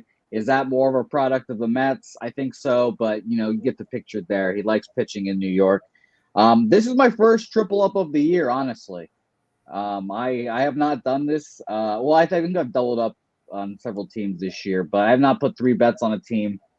I took the Mets first 5 -0.5 at +105. I took the Mets first 5 team total over 1.5 at -115. Wow. And I had another one in here that I forgot. I don't even have it written down, I guess. But I had one more. But the point is, I like the Mets today a lot. I think they dominate.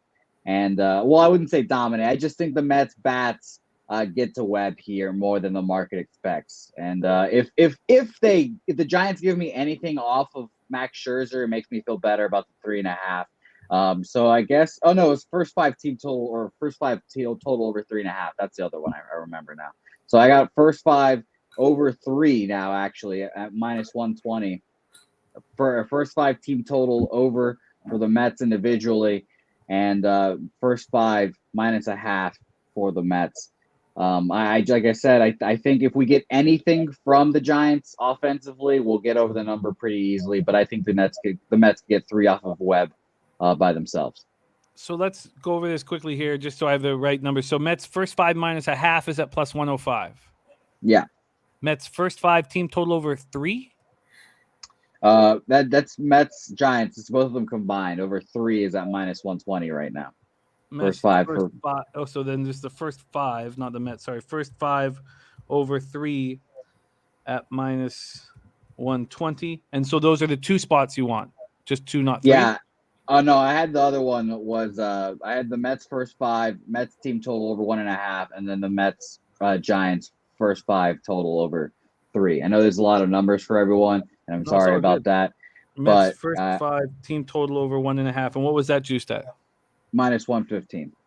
-115. All right, 3 say hey plays of the day for Jose. The first 5 over 3 at -120. The Mets first 5 team total over 1.5 -115, and the Mets first 5 -0.5 at +105 for Jose. Jose, stick around with us as we break down this game, and let's hear what Pistol Pete has to do, because I've moved on it twice, and I like what I'm hearing. Pete, how have you bet this, and how are you making it official? Well, I don't know if I'm gonna make it official. I'll tell you. I'll make this short and sweet. Obviously, Webb had a road issues last year, but he's legitimately great. He's a young guy, and I was gonna give him the benefit of the doubt on the road to start the year. Scherzer's awesome, but some of his peripherals are less awesome, as you would expect, than when he was in his prime. He does look like he's in decline a little bit.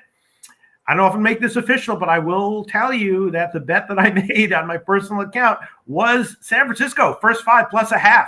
I understand why people want to fade Webb. And again, you might or expect Webb to be overvalued in this spot on the road. Not saying you're wrong. In fact, I would say it's probably a 45% chance I'm right, 55% chance I'm wrong now that I'm thinking about it and hearing it. But that was the bet that I made. Scherzer's obviously still great. Peripherals indicate a little bit of a decline from him.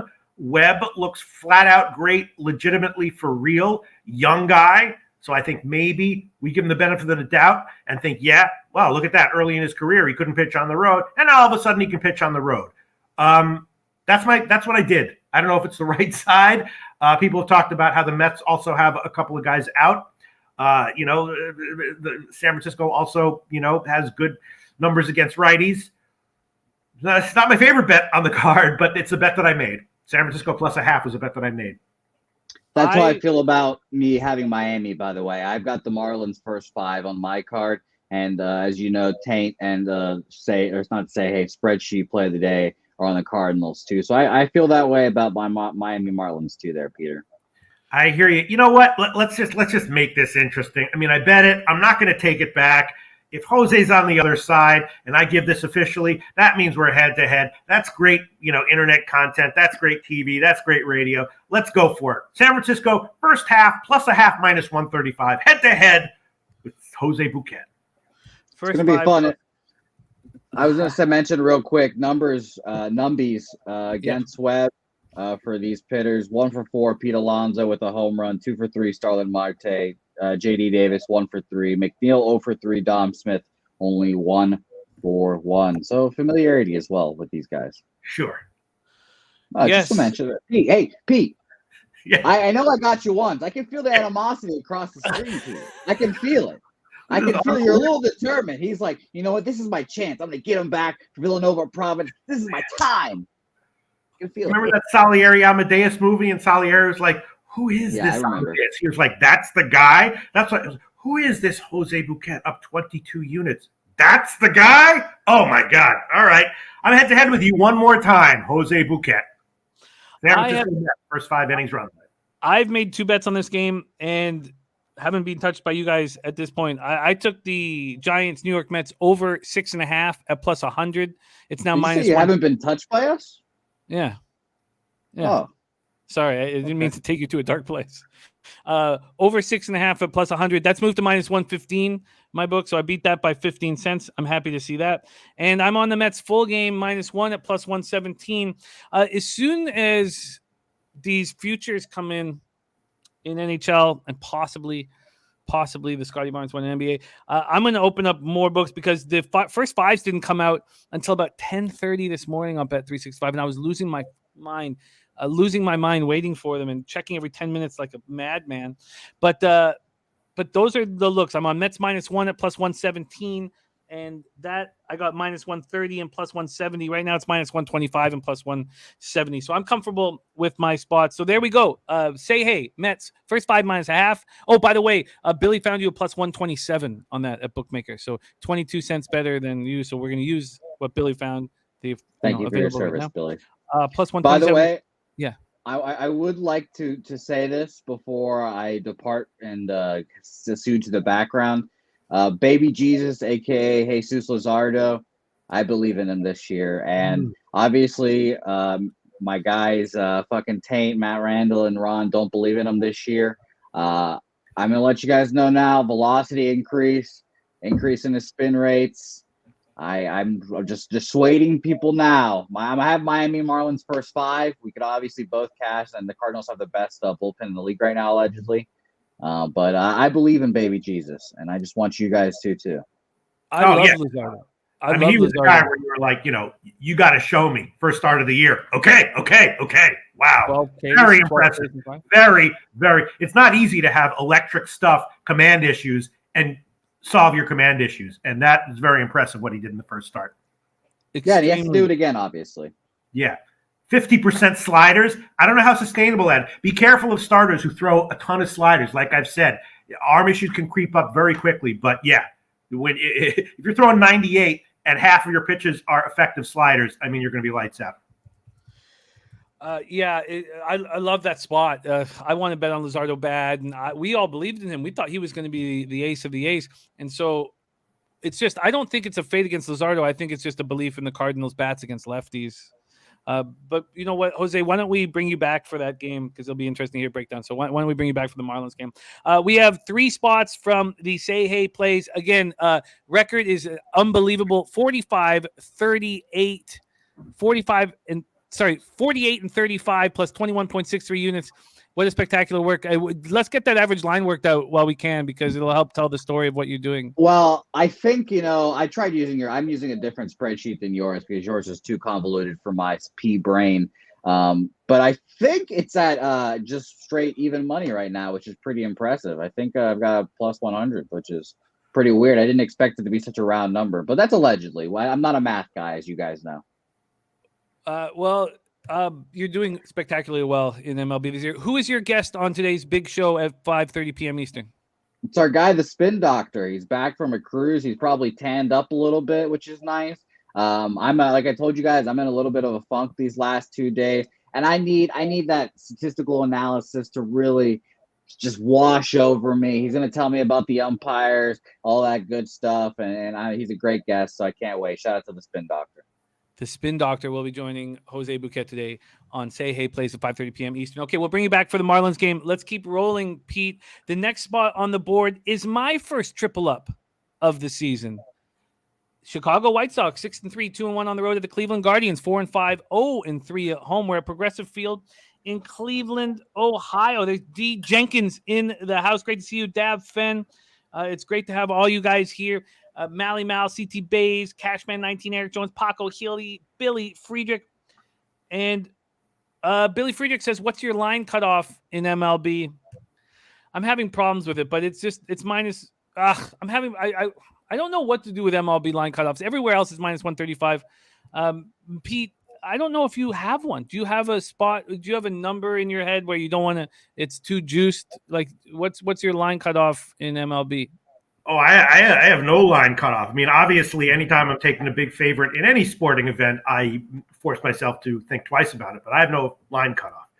Yeah. This is not to say that for some people, because it simplifies things, It's like, all right, I can save all this like brain energy for something else because I don't have to think about anything over a certain line. I'm not saying that those kinds of hard limits can't be a good thing to do. And another thing with watching Twatty Latte and Antel beat MLB. When Twatty sent me like his season records, over 93% of his bets were on favorites, and he was beating up MLB. And the same with Antel. He had no fear whatever. If he felt he was getting value on a minus 160 favorite that he deemed should be minus 210, he would fire away at all times. Dommy Guns, though, is minus 140 for 3 years. Antoine Carson in the house. Let's roll. I have tripled up in this spot. White Sox, Guardians, Keuchel versus Bieber. I want to fade Keuchel as much as possible. And look, the Guardians don't rip the leather off the ball, although they've started better offensively than we expected. They're just 224, 691 OPS, but they have a rich history against Dallas Keuchel, and I am expecting Keuchel to have tough spots. This is his first road spot of the year. He went 5 innings, allowed 6 hits, 3 runs, 1 homer, 0 walks, 5 Ks, and 6-4 win at home versus the Mariners. Bieber has looked good enough for me. He's gone 10 innings, 4 hits, 3 earned runs, no homers, 9 Ks, 3 walks. His last start was 5 1/3, 2 hits, 3 earned runs, no homers, 3 walks, 5 Ks, and 10-5 win at Cincy. White Sox are not hitting righties at all so far this year. 197, 567 OPS, and both bullpens have been good. Let's take a look at the market movement in this White Sox spot. Let me move up to here. The White Sox open up at minus 115. Supposedly minus 115 is, but from the Action Network, they're now between plus 110 and plus 125. And this total opened up at 8.5 and has dropped all the way down to 7.5. I got the Guardians as big favorites here. The market move had happened. By the way, the market move, when the Bet365 opened up this line, the move had already happened. So Bet365 opened this line up at, let me just pull this up here. Opened it up at minus 140. It went to minus 145 at 7:40 in the morning and then back to minus 140. So it was the books that maybe offered this game up very, very early that we saw that huge market movement in. And from a weather standpoint here, quickly, let's pull up this swish and get the look of the weather. It's blowing across the diamond, but slightly in, and it's heavy. 18.3 miles per hour at first pitch, down to 15.7 by the end of the game. And I moved on 3 spots. I have the Guardians minus 1 at plus 108. I have the Guardians team total over 4 at even money. It was 3.5 was at minus 135, and the 4.5 was at plus 135. And I have the Guardians first half minus 0.5 at minus 115. My first triple up of the year. Pete, take it away. White Sox Guardians. Well, I hope you cash. I'm probably going to be off of it. Your bets make me nervous, but I'm not on the other side of them. Bieber is, I don't know. I'm sure a lot of people are talking about it. He's, I don't expect him to be, I expect him to be fine, serviceable, but not lights out, maybe overvalued. Definitely a guy that I'd be looking to fade in spots. And, Keuchel is Keuchel, mediocre, but kind of reliable, a guy who, in his last bunch of years, I've liked games where he would be starting because, if he was against a good offense in a vulnerable situation, I take a team total over against him to get hit, but also starting, as an underdog, I wouldn't mind betting on him, getting underdog odds. I'm not too high on Bieber coming into the season and right now. I think his FIP is probably going to be around 3.5, something like that, far from his Cy Young season. I'm just a little bit down on Bieber right now. Of course, the White Sox have a very a tough lineup. Coming in as a dog, I'm not on the White Sox, but I might have a bet on this game by first pitch. I hope you cash Jimmy the Bag. That's all I have to say. And I have to say that I'm a little bit down on Bieber at the moment and going forward. I'm a little bit down on Bieber. I'm a lot down on Keuchel. Mm-hmm. And they've seen a lot of them. Rosario, 16 at-bats against him, hitting 375.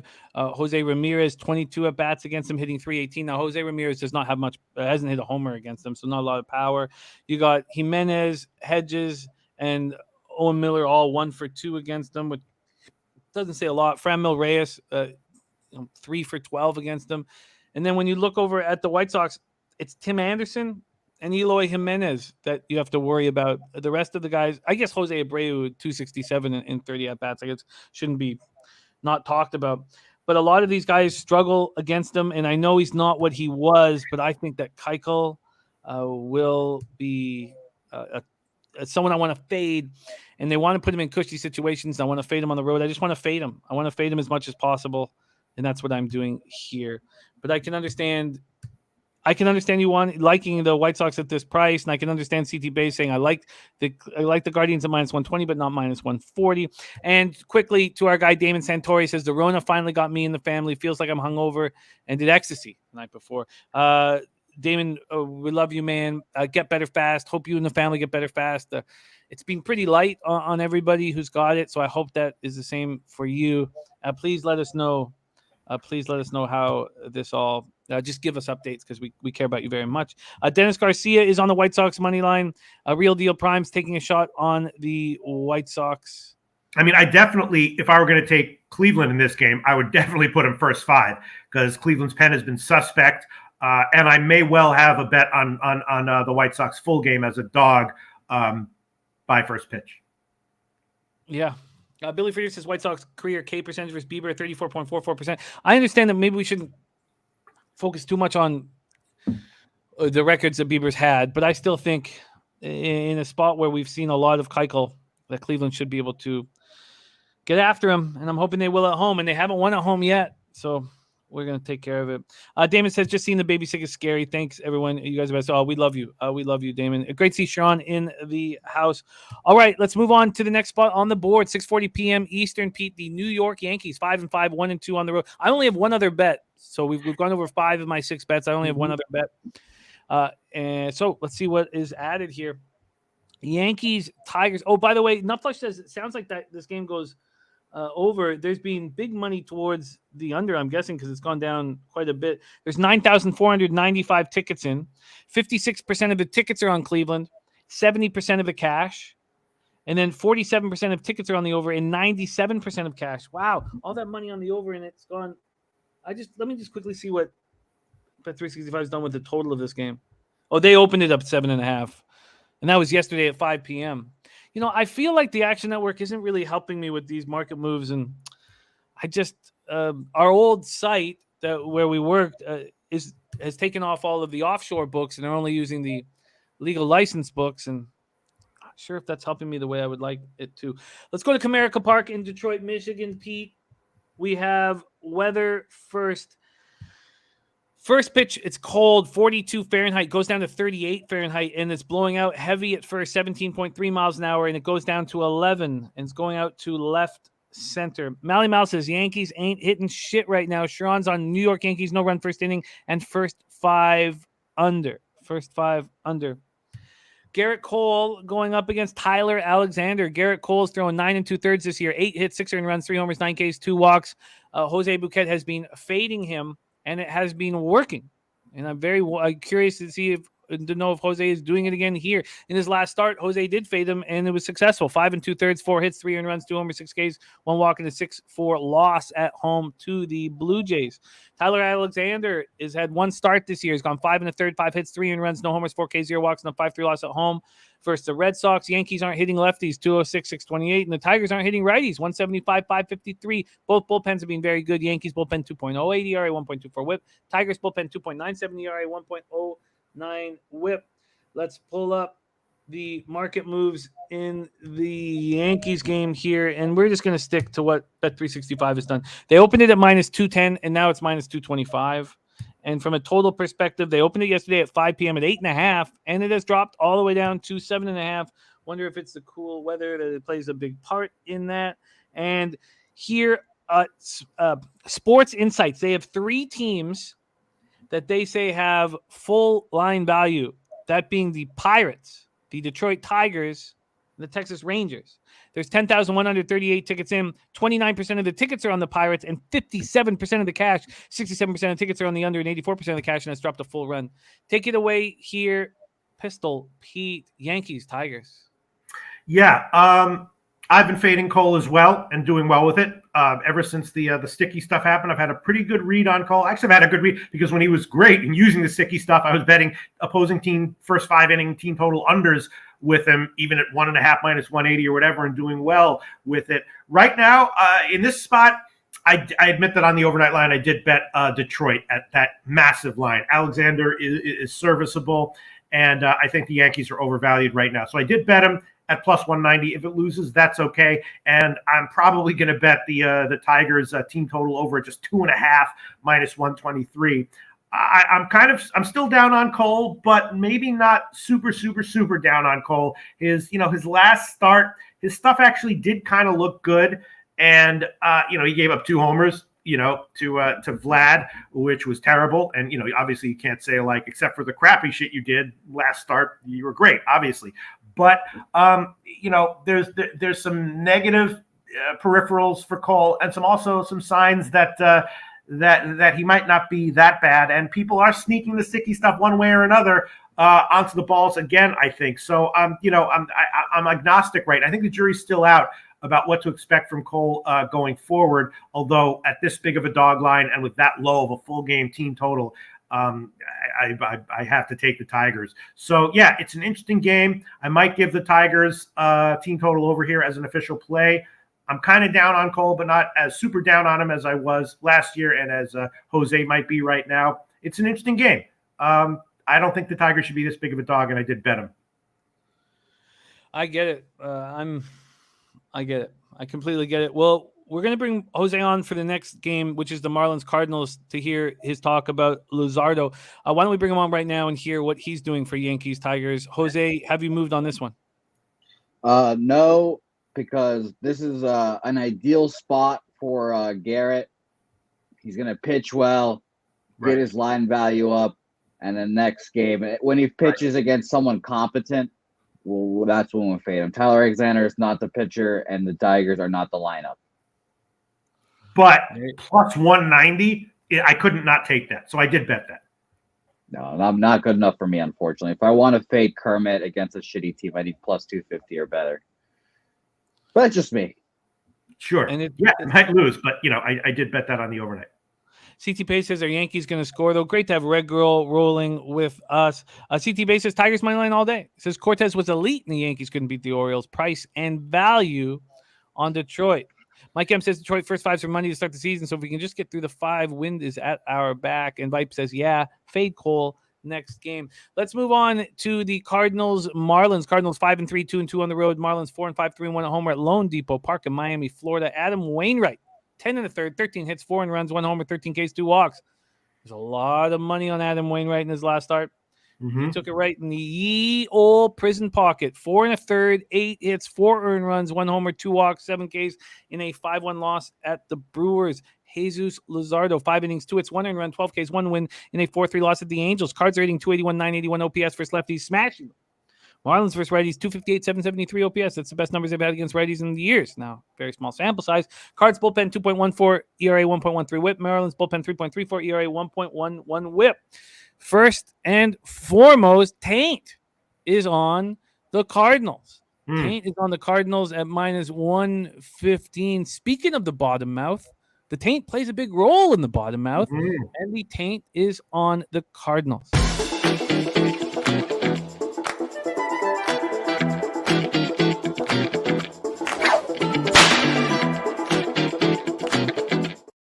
And it's not just Mia Khalifa's play of the day.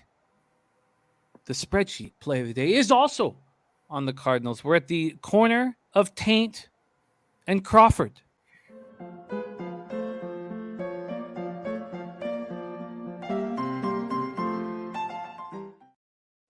Yet, Jose says no way.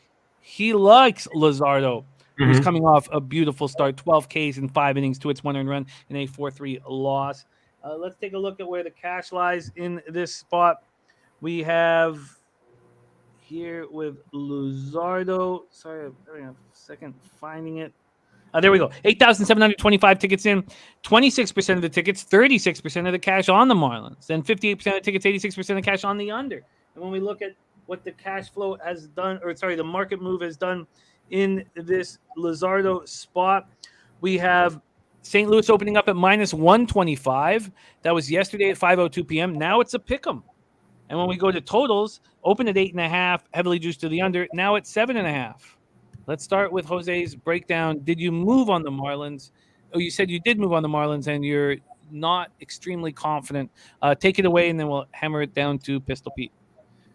Well, I mean, you never can feel great about going against spreadsheet and taint, but like I said, I believe in baby Jesus here. Jesus Luzardo, I talked about it. All his spin rates are up on most of his pitches. Fastball spin rates down a little bit, which might be an instance of him trying to, locate better with the fastball. I'm not sure what you can say there. Changeup spin rates up a little bit too, which is not traditionally ideal, but whatever is the case. 97 mile per hour fastball last start out average. Last year was 95.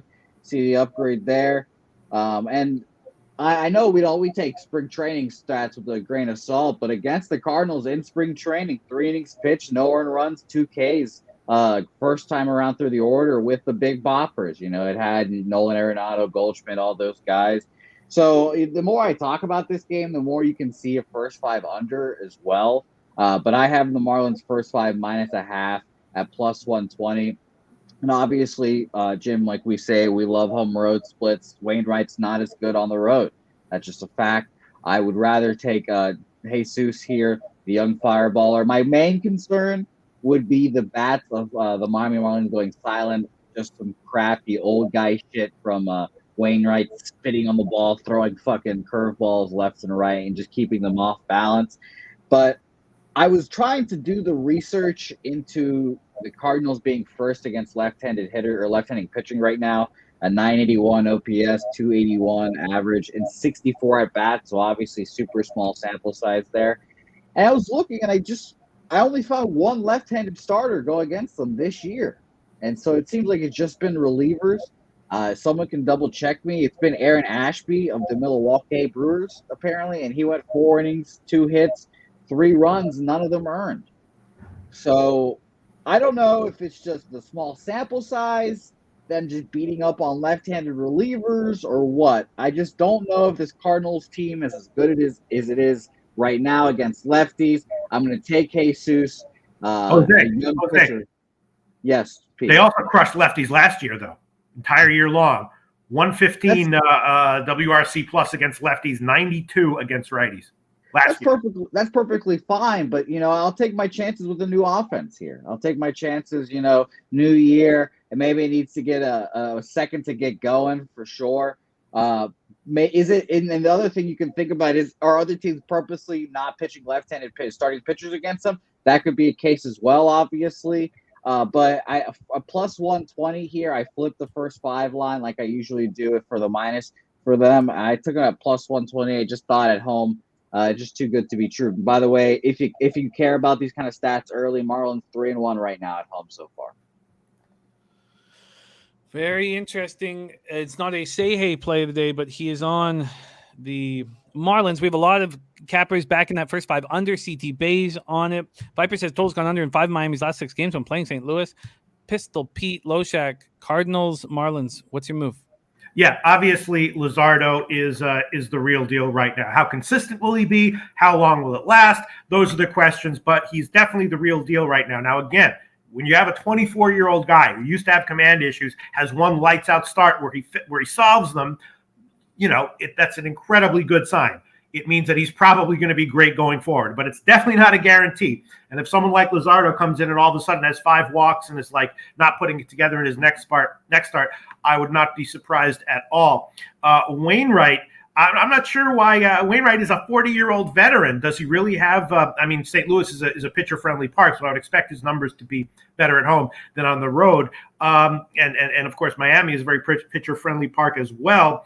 And his style is a great complement with St. Louis in general. They're the best defensive team in the league, I think, and that works well with him and should work well in this park as well. So I think it's a good spot for Wainwright. I would be leaning first 5 under. I'd be maybe leaning Miami team total under at 3.5. And that's what I'm thinking. The big X factor is exactly how awesome is Luzardo going to be. And that's about it. I would be leaning St. Louis here, although not. Again, I would not feel comfortable fading Luzardo. But again, you have Wainwright, and that defense in this park is a huge plus. The Cards crushed lefties last year, which is a huge plus. Luzardo, who, is a young guy, so maybe there's, we won't expect, veteran consistency from him. That's my analysis of the game. I will almost certainly be on the first 5 under. Maybe I'll make that official here. Leaning Cardinals, leaning Miami team total under. I'll tell you, Pete, I'm making the first 5 under official for me. I got it at minus, I think it was 110 actually, minus 115 at under 4. So I'll tweet that out after this. But I like that too. I mean, I think definitely the old experience, that's the main thing I was worried about with Wainwright, getting these younger hitters off balance and all that stuff. They've seen him a couple times and they've had decent success. But I mean, the thing that, again, I'll say this to the cows come home. You said it, Pete. He has a 2.84 home ERA. You kind of expect it to be better or worse on the road. But he's a 3.95 career away from St. Louis, which is just such a drastic number that made me just really think like, I think, and especially, by the way, I mean, obviously the 40-year-old man loves his comforts. I think he obviously will just pitch better at home throughout the whole year. So anytime Logan Webb, Adam Wainwright are on the road, I will just be looking to fade them. That's just something I'll be looking to do. And I think more times than not, honestly, I think it'll be a successful recipe, but we'll see here. This is the first time or second time I think I've done it. I'm not 100% sure. So we'll see. It is suspiciously not low.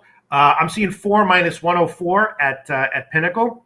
Considering Wainwright and his name recognition and who he is, and considering what Luzardo did in his last start, a little bit suspiciously not low, but if it loses, that's fine. I'll take it. First half, under 4 minus 104, current line at Pinnacle. Very, very interesting. I'm going to have to watch this one, although it's available at the same price that you guys are getting it here for me, but I am going to just watch at this point. I think there's a couple red flags for me, but I get it. I get why you guys are on it. Pete is moving on the first 5 under 4 at minus 104. And Jose's, it's not a say hey play of the day. And you will see him break this game down at 5:30 p.m. Eastern on Say Hey Plays. Thank you for your insights, Jose. Let's roll on to 7:10 p.m. Eastern. Toronto Blue Jays 6-4, 2-2 on the road at the Boston Red Sox 5-5, 2-2 at home. We're at Fenway Park in Boston for this one. Let's start with the weather for this big one. We have trying to find it. Don't know why I'm not. Here we go. First pitch, cold, 42 Fahrenheit, and the wind is blowing out to right center at 9.4 miles per hour. Stays around there, down to 8.9, up to 9.6, and it continues to blow out to center. We have Yusei Kikuchi. His first start of the year, he went 3 1/3, 5 hits, 3 runs, 2 earned runs, 1 homer, 2 Ks, 2 walks, and a 4-0 loss at the Yankees, going up against Nate Eovaldi. 10 innings so far this year, 9 hits, 5 earned runs, 4 homers, 3 Ks, 2 walks, and it was because he's allowed 2 home runs in each of his starts so far. His last start was at the Tigers, it was a 9-7 win. He went 5 innings, 4 hits, 2 earned runs, both solo shots, and 6 strikeouts. The Jays versus righties, 262 with a 784 OPS. The Red Sox are not hitting lefties, 253, 699 OPS. Take a quick look at the market movement and the cash, and then hand it over to our guy, Pistol Pete Loshak. Opened yesterday, 5:11 p.m. at Bet365, minus 140 for the Red Sox at 8:19 a.m. It went to minus 145, and then back to minus 140 at 9:45. From a totals look, opened at 9.5, juice to the under, 5-cent move to the under 6 hours later. And then money came in on the over. So at 10:45 p.m., it was 9.5 at plus 105 to the over. Then it became a pick'em at 8 this morning. And now it is right back to where it was, under 9.5 at minus 125, and the over 9.5 is at plus 105. And when we go over to the cash flow here, 7,956 tickets in, 35% of the tickets, 52% of the cash, Red Sox. 60% of the tickets, 78% of the cash on the over. Yet it's still a plus money bet if you want it. Take it away here, Pete. Big one for the AL East, Jays, Red Sox. Yeah, I'll look into it a little bit further, but, Kikuchi is a guy who can turn a corner at any given moment, but I'm pretty down on him in this spot, so I am definitely leaning Boston team total over, and the first 5 over as well. I did bet, I have access to Will Hill, so I did bet the first 3 inning over at 2.5, and I think I forgot what line I got, but I think that's an okay bet. Yeah, I think Kikuchi will be vulnerable here again. Toronto should get some against Eovaldi. And, I don't necessarily want the full game over, But based on just that analysis, that Kikuchi should be vulnerable, like in Boston, early, and team total overs for them as well, full game and first five. So I think I might throw on Boston team total over as an official play on the first five. I'm seeing 2.5 minus 114 at Pinnacle. Don't see why I wouldn't add that as an official play. Looks like a solid percentage play to me. We can add that one on. 2.5 minus 114, first 5 innings, team total over for Boston. I'll take it. All right, Pete is locking in Red Sox first 5, team total over 2.5 at minus 114. That makes sense to me.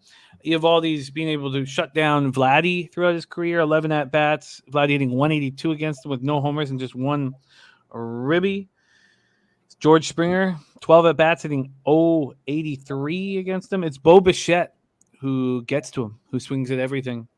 A lot of talk here in sports radio about Vladdy swinging at everything, which is not something that he's done in his career. He's been patient and made the pitchers work, and right now he's swinging at everything. Now, look, he's having a great start to the year, but it's wild, the statistical difference between what he's swinging at outside the zone.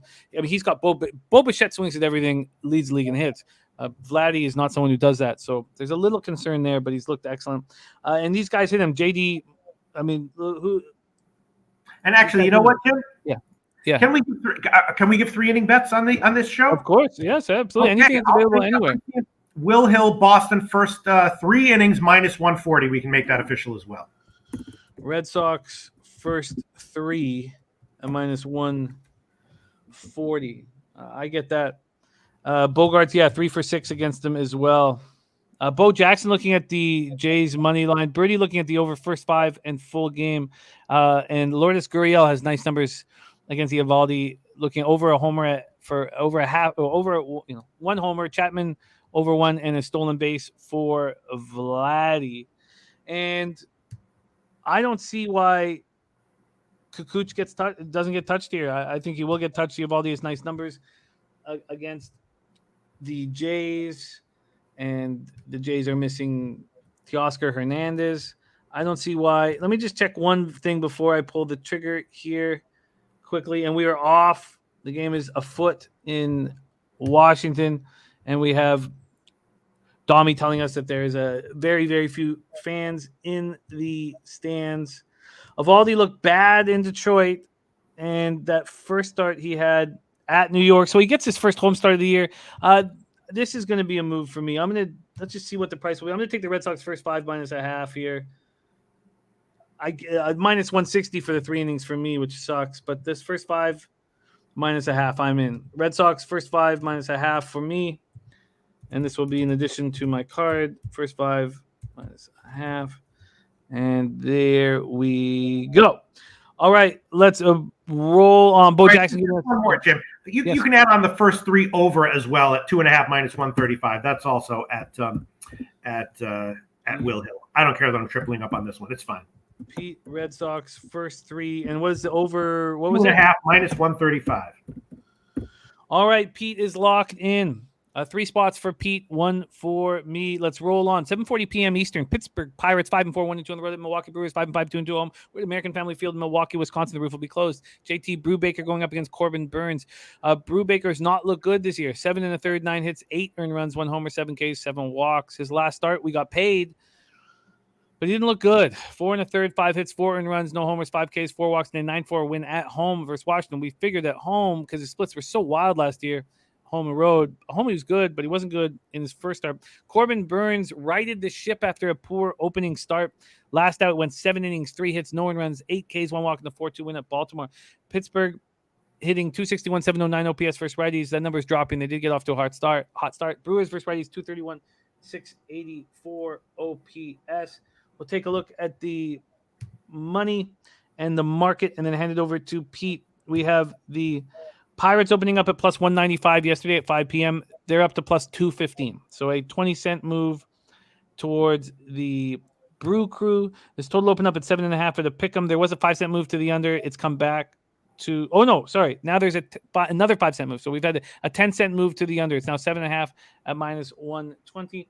And when we look at the cash here, we have 9,381 tickets in. 12% of the tickets, 26% of the cash on the Pirates, 55% tickets, 95% cash on the under. And we've seen a move towards the under. Take it away here, Pete. Pirates, Brewers. Yeah, I think this is don't overthink it situation. The Pirates are a sneaky team. They have some life to them in spots. As you know, Jimmy the Bag, I have a decent read on the Pirates when they're a decent play as a dog. I don't think this is one of them. I did immediately take a shot with Milwaukee first three as soon as I saw it, even at 190. If it loses, that's okay. The pitching matchup here, starting pitching matchup here is a big mismatch. I like what Burns did in his last start. Brubaker should be vulnerable. And so I think that, probably Milwaukee -1 is a decent play. Milwaukee first 5 or first 3 are decent plays as well. Yeah, I think so too. -1 would be costly for me.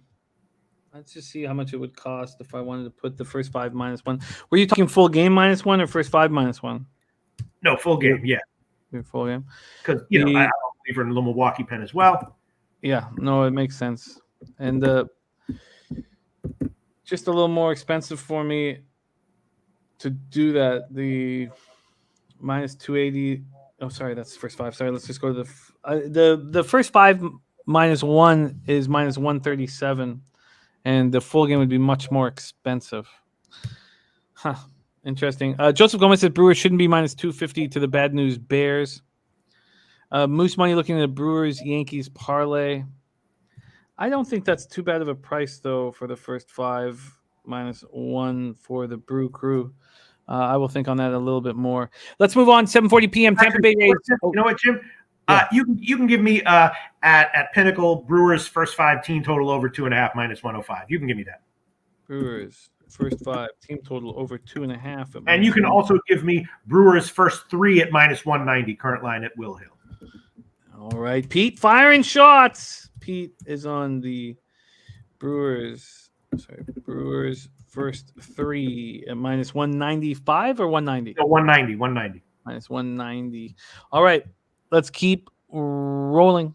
Next up, we have Tampa Bay Rays 5 and 6, surprisingly 1 and 2 on the road at the Chicago Cubs, 6 and 4, 3-1 at home. We're at Wrigley Field in Chicago, Illinois. Let's start to see with the weather in this Cubbies spot. 42 Fahrenheit at first pitch, 10.5 miles per hour. It's right to left, but it's slightly out towards the left field pole. Goes down to 7.4 miles per hour by the end of the game. We have a bullpen day for these Tampa Bay Rays. Whistler will get it started. He's thrown 4 2/3 out of the pen so far this year. 3 hits, 2 runs, 1 earned, 1 homer, 6 Ks, and 1 walk. Going up against Justin Steele, who's been very good this year. 9 1/3, 9 hits, 2 earned runs, no homers, 9 Ks, 3 walks. His last start was particularly impressive. It was at Colorado, first time in Colorado for him. And he went 4 1/3, allowed 5 hits, 2 earned runs, no homers, 4 Ks, and 2 walks. Rays are hitting 280, 733 OPS versus lefties. The Cubs are smashing righties. 280 with a 793 OPS. Very hard to believe, and it is true. They are smashing righties. There's been no movement since this came out of Bet365 yesterday.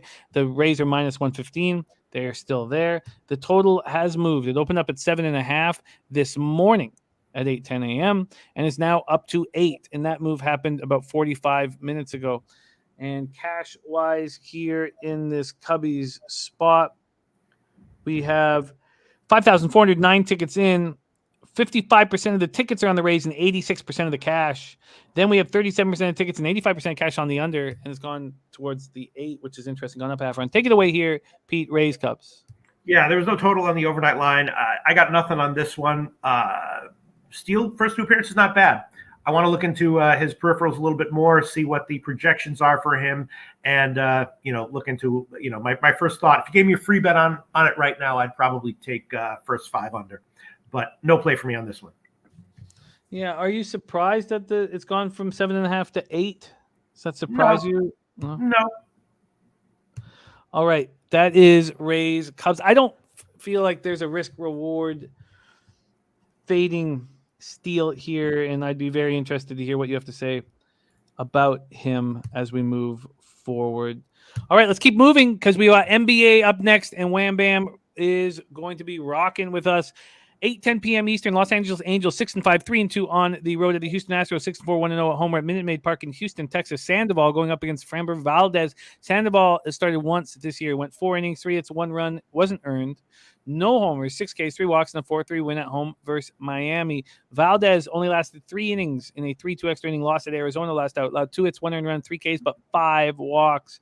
Neither team is hitting lefties. Angels 232, 654 OPS. Astros 181, 576 OPS.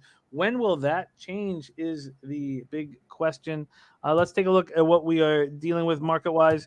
We have the Angels opened up at plus 120 yesterday at 5 p.m. at Bet365. They went to plus 125 an hour and 10 minutes later, plus 130 at 10:45 at night, and now plus 135 at 1:40 in the morning. So we've had a 15-cent move towards these Houston Astros. And from a total perspective, it opened up at 8.11. At 8 this morning, it went down to 8. So opened up at 8.5. At 8 this morning, it went down to 8. That's where we stand right now. And when we look at the cash in this spot, 7,578 tickets in. 79% of the tickets, 79% of the cash on the Astros, and 34% of tickets on the under, but 67% of the cash. And we've seen it move from 8.5 to 8. Take it away, Pete. Angels, Astros. I haven't bet it yet, but I'm leaning heavily towards Houston, and I think I will probably bet it. Maybe I'll make it official here. Trout is definitely out, right? He's out, right? Yeah, I believe both Trout and Altuve. Right. Let me just take a look at this, what at least what RotoWire is expecting, and then I'll confirm all that here. But we have, well, they've got Trout in the expected line and Altuve, so they just don't know what's going on. I'll confirm that. Give me a second, but keep going.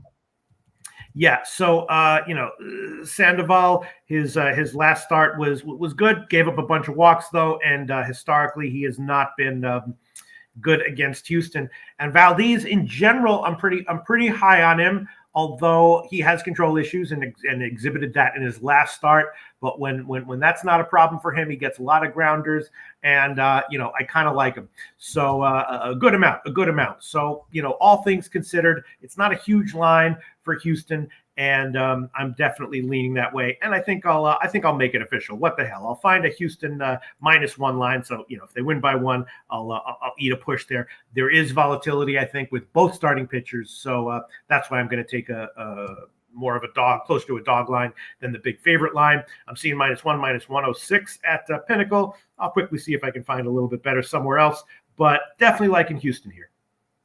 That was my first thought as well, and I didn't pull the trigger. So Trout, we don't know. I mean, he missed the last game with the hand injury, but if we could fade this Angels lineup without Trout or Rendon, it'll be a lot like last year. So he missed yesterday with a stomach bug. I almost want to wait a little bit to make sure that they're both going to be out. Would be Trout? Nice if they, I think Trout. and I think Rendon will probably be in. Trout will I'm almost certain Trout will be out. I suspect Rendon will be in. That's okay. I'll still take Houston here. All right. Well, let's lock. What is the -1 line that you can find? Houston -1, -105. Astros -1, -105. Well, I'm interested. I'm interested in this look. Wine Time Sports though says Trout will be in as well, and Rendon really expected to play.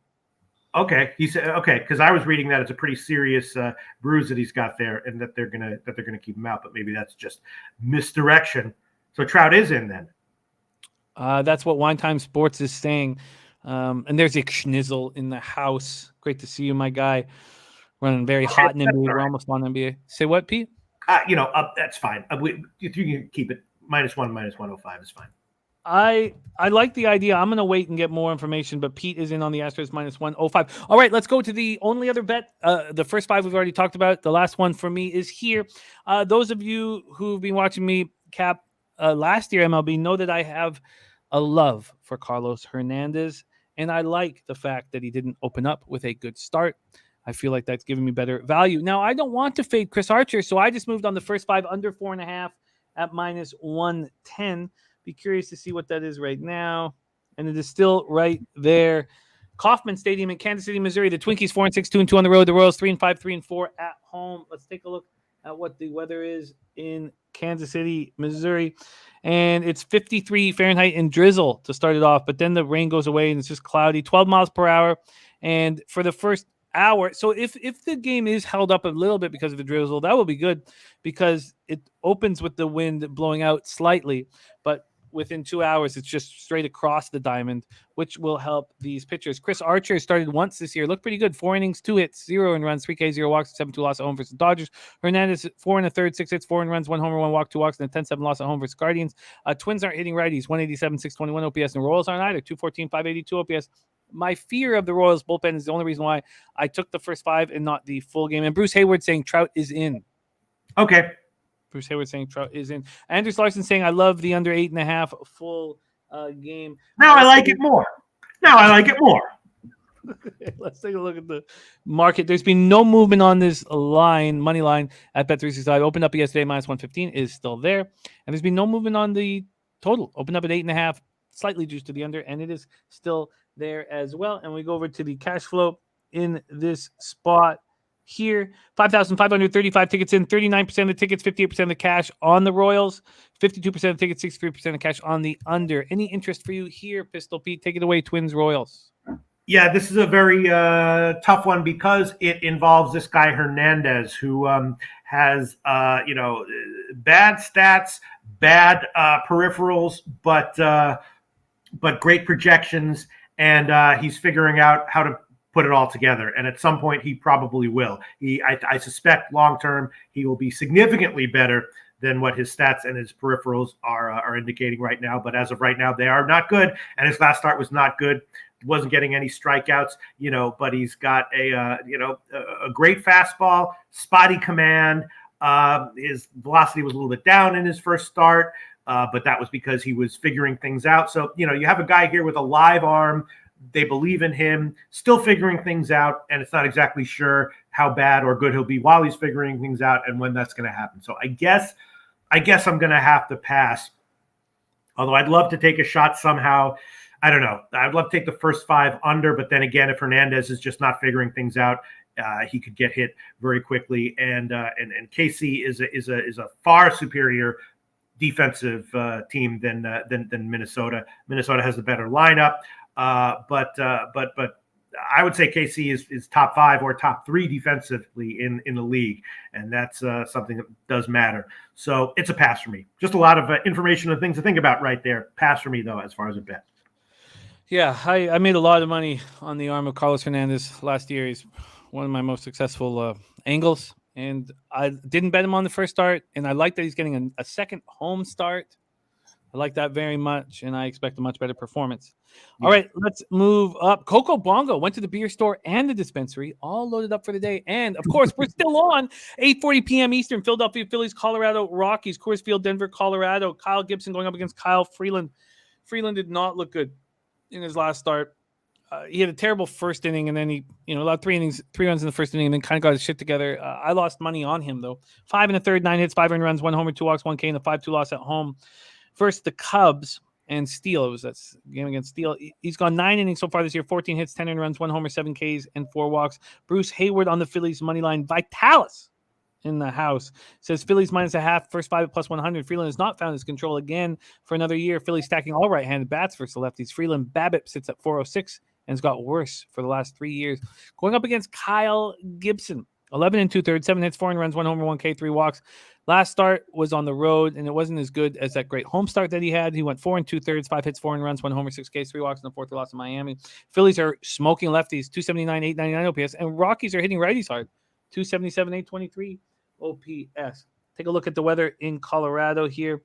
We have 77 Fahrenheit at first pitch, so it's warm here, and it's blowing out. And by the last third of the game, it's blowing out a little more. It's slightly out at first, but it moves over. 17.8 miles per hour at first pitch, 12.7, then 10.2, and it is warm there. We go over to the market moves here. We have these Phillies opening up at -130 at Bet365 yesterday, went up to -140 and then back to -135. That's where they stand right now. And this total opened up at 11.5, juiced to the under heavy. It's now 11.5, slightly juiced to the over. So it's gone from a -130 to the under, and now a -105 to that under. And when we go over to the cash in this spot, we have 6,027 tickets in. 49% of the tickets 19% of the cash on the Rockies. So all the big bets coming in on the Phillies, and then 45% tickets and 67% cash on the over. Take it away here, Pistol Pete, Phillies, Rockies. Okay, haven't bet it yet. I might bet this one by first pitch, but as of right now, I haven't bet it yet. Jimmy the Bag, I make a lot of losing bets. I make a lot of bad calls, but yesterday I had Colorado as a home dog, as a decent-sized home dog. I actually even took them -1 at one book, plus 200, which was very nice. Philly, great lineup, but they have issues on defense, right? And especially here in Colorado, that might be a problem. Vierling, Schwarber, at third base, they've just got like defensive problems all over the place. And Gibson's not an overpowering guy. He gets a lot of contact. Then again, on the other side, of course, Freeland is looking bad right now. He might change things up. We've seen that previously in his career where he would start off the year or have stretches where he was awful, an auto fade, and then suddenly turn it around and become an auto bet on. That could happen to him, but as of right now, he looks really bad. So, I haven't bet this one yet. I might pass. I could see betting the over. I could see betting the first 5 innings over. I could see taking maybe, Philly team total over, so that even if their defense fucks everything up and they lose, maybe they lose 8-6 and the team total still cashes. I haven't bet it yet. I may have a bet by first pitch, but that's my take on this one. Don't like the Philly defense. Don't really like Gibson in this spot. Don't like Freeland stronger in this spot. An interesting game. I wouldn't be opposed to a Philly team total over, though. That's for sure. Lots to think about for additions for me. And interesting. I think you guys nailed it. I think it was a great breakdown on why we're hesitant to back the Phillies, even though they smash lefties. Gibson on the road, poor defense, bullpen and shambles. The Phillies are a good team, but there's going to be many spots, I think, where they're going to be overvalued. Yesterday, I think, was one of them. Just because I won doesn't mean it was. But, but again, this one is just like going up against Freeland. It's like, geez, Yeah, and then maybe the over 11.5 for the Phillies team total overall. Interesting. All right, let's move on to 9:40 p.m. Eastern. Orioles, A's, Oakland Coliseum in Oakland, California. A's got their home season off to a winning start in their opener. They're 6-5 on the year. Let's take a look at what we are dealing with weather-wise in Oakland. First pitch, 58 Fahrenheit, and is blowing out to right field. 9.1 miles per hour, goes down to 6.5 miles per hour. And we have Cole Irvin going up against whom? Whom is he going up against? Do we know at this point? Okay. I was wondering. Yeah, I did not have that information. So I don't know if you could give us more information on who he's going up against. But let's talk about Irvin quickly. 11 2/3, 12 hits, 7 runs, 4 homers, 6 Ks, 1 walk. Seems to pitch much better at home. His last start at the Rays wasn't bad. 6 1/3, 5 hits, 3 runs, 1 homer, 2 Ks, no walks. Orioles are hitting just .215, .593 OPS. Versus lefties. So let's take a quick look at the market move here. And then let me pull this up. Sorry about that. Where the hell? It's not even here. What a shit site this is. Okay, I'll pull that up here shortly. But cash-wise, I can tell you that the 82% of the tickets, 78% of the cash are on the A's. Now, there's less than 2,000 tickets, and 55% tickets and 84% cash on the under. Take it away, Pete. Orioles, A's. Yeah, there was no overnight line for this one, so I haven't even looked at it. I did have Oakland yesterday. I won with it, but I in retrospect, think maybe it was a bad bet. I'm glad I got bailed out. No opinion as of right now. Sorry, just haven't looked at it. No worries. We are almost at NBA, probably 5 minutes away from NBA. And Moose Money saying Ellis, a minor league call-up, nothing special. 2 games left. Oh, sorry. Yes, Pete? Huge shout out to Vitalis. Great to see him in the comments section. Did you know the A's are 8-3 on the run line? I did not know that. Huge shout out to Vitalis. Love the stats he posted in the comment section. I saw a great picture of all of us together in Vegas. I love Vitalis, or as you used to refer to him as Vitalis. in the house. Texas Rangers 2-7, 1-2 on the road. At Seattle Mariners 5-5, 2-1 at home. We're at T-Mobile Park in Seattle, Washington. Roof will be closed. John Gray going up against Robbie Ray. Gray started once so far this year. 4 innings, 3 runs, no homers, 4 Ks, 2 walks, and a 10-8 loss at the Jays.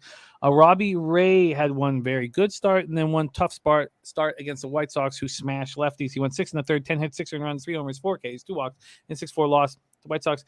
Rangers also smashed lefties. 308, 953 OPS. Mariners do not hit righties hard. 236, 93 OPS. The Mariners opened up as minus 150 favorites yesterday. They're down to minus 140. It did go down to minus 135 and it's come back to minus 140.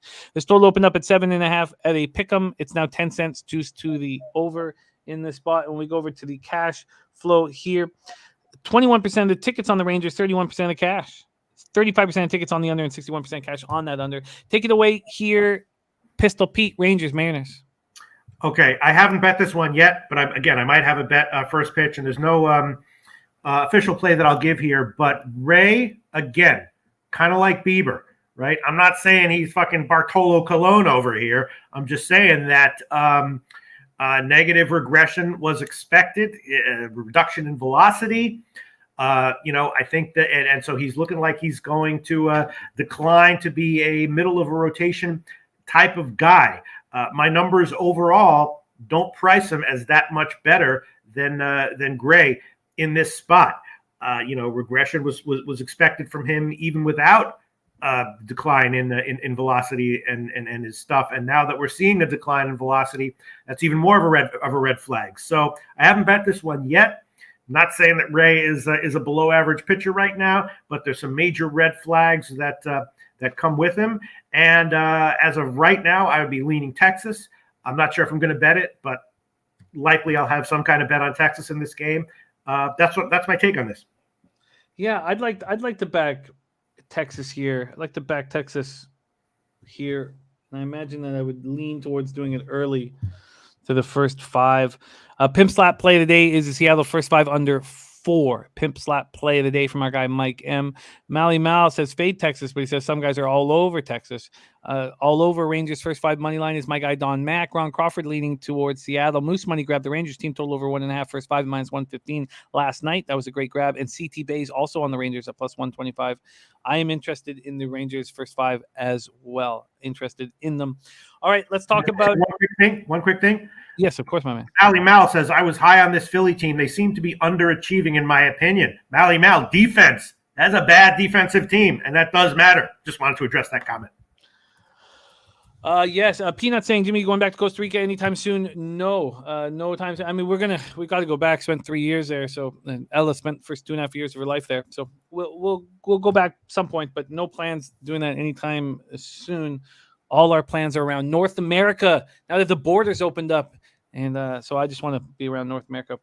Braves 5-7, 2-3 on the road at the Dodgers, 8-2, 5-0 at home, undefeated at Dodger Stadium in Los Angeles, California. Let's see what we're talking about. This is the final MLB game on the card, and then we go into NBA with our guy Wham Bam. 66 Fahrenheit at first pitch, 9.7 miles per hour out to right field, dies down to 6.6, but always out to right field. We have Max Fried going up against Walker Buehler. Take a look at the market quickly here.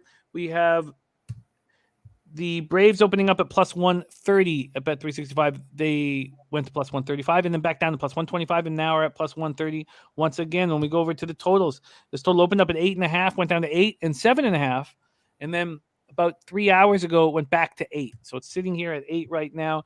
Fried's thrown 11 innings and he hasn't looked very good. 15 hits, 7 earned runs, no homers, but 9 Ks and 1 walk. Last out was a 3-1 loss at home to the Nats. He went 5 1/3, 7 hits, 3 runs, 2 earned runs, 0 homers, 4 Ks, 0 walks. Looked a little better. Walker Buehler went 5 2/3, 5 hits, 2 earned runs, 1 homer, 4 Ks, 3 walks, 9-3 win at home versus the Reds. Sharpie telling us how Walker doesn't throw in the offseason, just rests his arm. And so it takes him a little while to get rolling. Braves. Oh, and Moose said, did I miss the Padres-Reds breakdown? Probably. I think I skipped it, so we'll have to – my fault. Thank you for noticing that. We'll touch on that game before we close up here. Fried, Buehler, Braves first righties, 224, 700 OPS. Dodgers aren't hitting lefties at all to start the year, 197, 579 OPS. And when we go to the cash flow here, we have 8,612 tickets in 20% of the tickets, 53% of the cash on the Braves. So big bets coming on the Braves. And then 50-50 on the total, but 84% of tickets on the over. Take it away here, Pete, Bueller, Fried, Braves, Dodgers. Yeah, all right. Well, I've been doing great with the Dodgers this year, betting on them. But I will fully admit that Fried's last game, he had that bad start against Cincinnati, and I was all over him against Washington. I was like, I'm so good at this, pounding big bets on Fried to have a good start, and lost with all of those. So, Fried, I'm not exactly sure what's up with him. And in fact, I even messaged our own Jose Bouquet about it. I was like, Jose, what? I thought Fried was supposed to be good. What happened? And Jose said, I don't know. I don't really have an answer for you. His peripherals look okay. I think Fried is, if he's not a top level starter right now, close to it, based on his peripherals. So I think I give him a mulligan for the Cincinnati start and maybe give him another one for the Washington start, but I'm certainly not going to bet on him having a good start here against the Dodgers. As of right now, it's definitely a pass for me. I don't know if I'll be on this one, but in Atlanta, people are talking about the World Series hangover, but on paper they still look great. So it's a pass for me.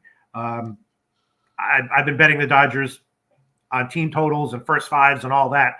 Kershaw starting and everything and doing very well with it. This one I haven't bet him yet. It's going to be a pass for me, probably. Yeah. Interesting, all the money coming in on the Braves here. I can understand the hesitation. A game I skipped, and apologies for that. Not on purpose. 9:40 p.m. Eastern. Last game on the card. Cincinnati Reds 2-9, 2-7 on the road at the San Diego Padres. 7-5, 3-2 at home. Petco Park in San Diego, California. Let's see the weather in San Diego here. First pitch 64 miles or 64 Fahrenheit, 11.2 miles per hour in, drops to 7.1 by the end of the game. We have Reiver Sanmartin, who's gone 7 1/3, 6 hits, 5 earned runs, no homers, 4 Ks, 5 walks. Looked very good in his last start at the Dodgers. Dodgers aren't hitting lefties so far this year and had trouble with Sanmartin. He went 5 innings, 2 hits, 2 Ks, 0 walks, no earned runs. Going up against Joe Musgrove, who's looked good this year, very good. In his last start, 6 2/3, 4 hits, no earned runs, 6 Ks, 0 walks, and 12-1 win at home versus the Braves. Reds aren't hitting righties, 176, 531 OPS, but the Padres are hitting lefties with power. Just 234 average, but a 778 OPS. We go over to the cash flow in this spot. Last game on the card before NBA, we have the Friars opening up at plus 160. They're now up to plus 170. So it's been a 20-cent move, though, to the Padres. Opening up at minus 180, now at minus 200. And from a total perspective, it opened at minus 115 to the under. It's now minus 120 to the under. And when we take a look at the cash flow here, we have 8,044 tickets in, 81% of the tickets, 58% of cash on the Padres. So big bets have come in on Sanmartin, and then 38% tickets to the over, 58% cash to the over. Interesting. Last game on the card here. Take it away, Pete. Reds, Padres. Yeah, yesterday I had San Diego first 5 and Cincinnati first 5 team total under, both of them cashed. That's the way I'm leaning again today. Haven't bet it yet. I probably will be on it. Musgrove's first 2 starts, really excellent. He kind of a little bit under the radar, snuck up to be one of the excellent pitchers in baseball, and I think that's for real. I'm a little bit down on Cincinnati, at least in this spot, at least for this series, at least right now. Sanmartin, his first appearance was bad, second was much better. Probably struggles a little bit here, so I'm definitely leaning San Diego early here. Once again, San Diego first 5, first 3, and Cincinnati first 5 team total under. Leaning all of those, Jimmy the Bag. And let me see, what the hell? I'll make sure, why not? I'll make San Diego first 5 an official play. Why not? Well, why not? Because it's a huge line, and this is one of those situations where you have to be very careful. San Diego, I think, definitely, San Diego definitely has a huge first 5 innings edge here. Do they have a 66% edge that would, mean that a minus 190 bet has some value? I'm not sure. I haven't run the numbers specifically on this game yet, but I would definitely be leaning San Diego first 5. And that will stay just a lean at this point? Yeah, you can put it on. Sure, why not? Minus 190 current line at Heritage. Minus 190. And why are you not moving on the minus a half? It just doesn't cut the price down enough. Let me just see what it is, because I got minus 192 first 5 here. When I go over to the first alternate 5, I get down to minus 130. So it's a 62-cent drop. Yeah, I'm looking at, because I also would be leaning under, and And so, and also on a public play, I try to give as big favorites as possible so that they win as often as possible. All those things combined, Jim. I haven't run any volatility numbers for this game yet. So, ultimately buying and selling runs is all about volatility. Low volatility, you want to take favorite lines. High volatility, you want to take dog lines. And this one, just eyeballing it, would say relatively average volatility. There you have it. Let's review all MLB here. I made 6 bets before the show started and tweeted them out, some last night, some this morning. I'm on the Guardians -1 plus 108. In game 2 of the Giants Mets double dip, I'm on the over 6.5 at plus 100 and the Mets -1 at plus 117. Those were I bet about 1:30 in the morning Eastern. Then this morning, I got Guardians first 5 -0.5 -115. Guardians team total over at plus 100.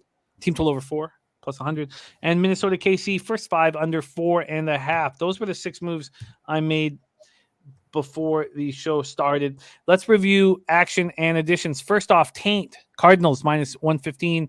And Ron Crawford, spreadsheet play today is the Cardinals as well. And they're going up against the hottest MLB capper in the business, Jose Bouquet, who is on Jesus Luzardo and the Marlins. No action for us in game 1 of the Diamondbacks Nationals. No action for us in game 2. Pete gets his card started on the first 5 under 4 in Cobb Meagle. And I do like that. I'm going to put some asterisks there. We have a ton of action. Say hey, triple up here from Jose Bouquet. First 5 -0.5 plus 127. First 5 over 3 at -120. And the Mets first 5 team total over 1.5 -115. Those are all spots he's attacking in game 2 of the Giants Mets. Pete's on the Giants first 5 plus 0.5 at -135. And you guys heard the 2 spots that I'm on, the over 6.5 at even money. That's moved to -115 while we've been doing the show. I'm not sure what is that now. And Mets -1 at plus 117. And then we have myself on the Guardians, triple up in the White Sox, Guardians, and some very sharp cappers. Dennis Garcia on the other side, and Pete concerned about my action here, which makes me concerned as well.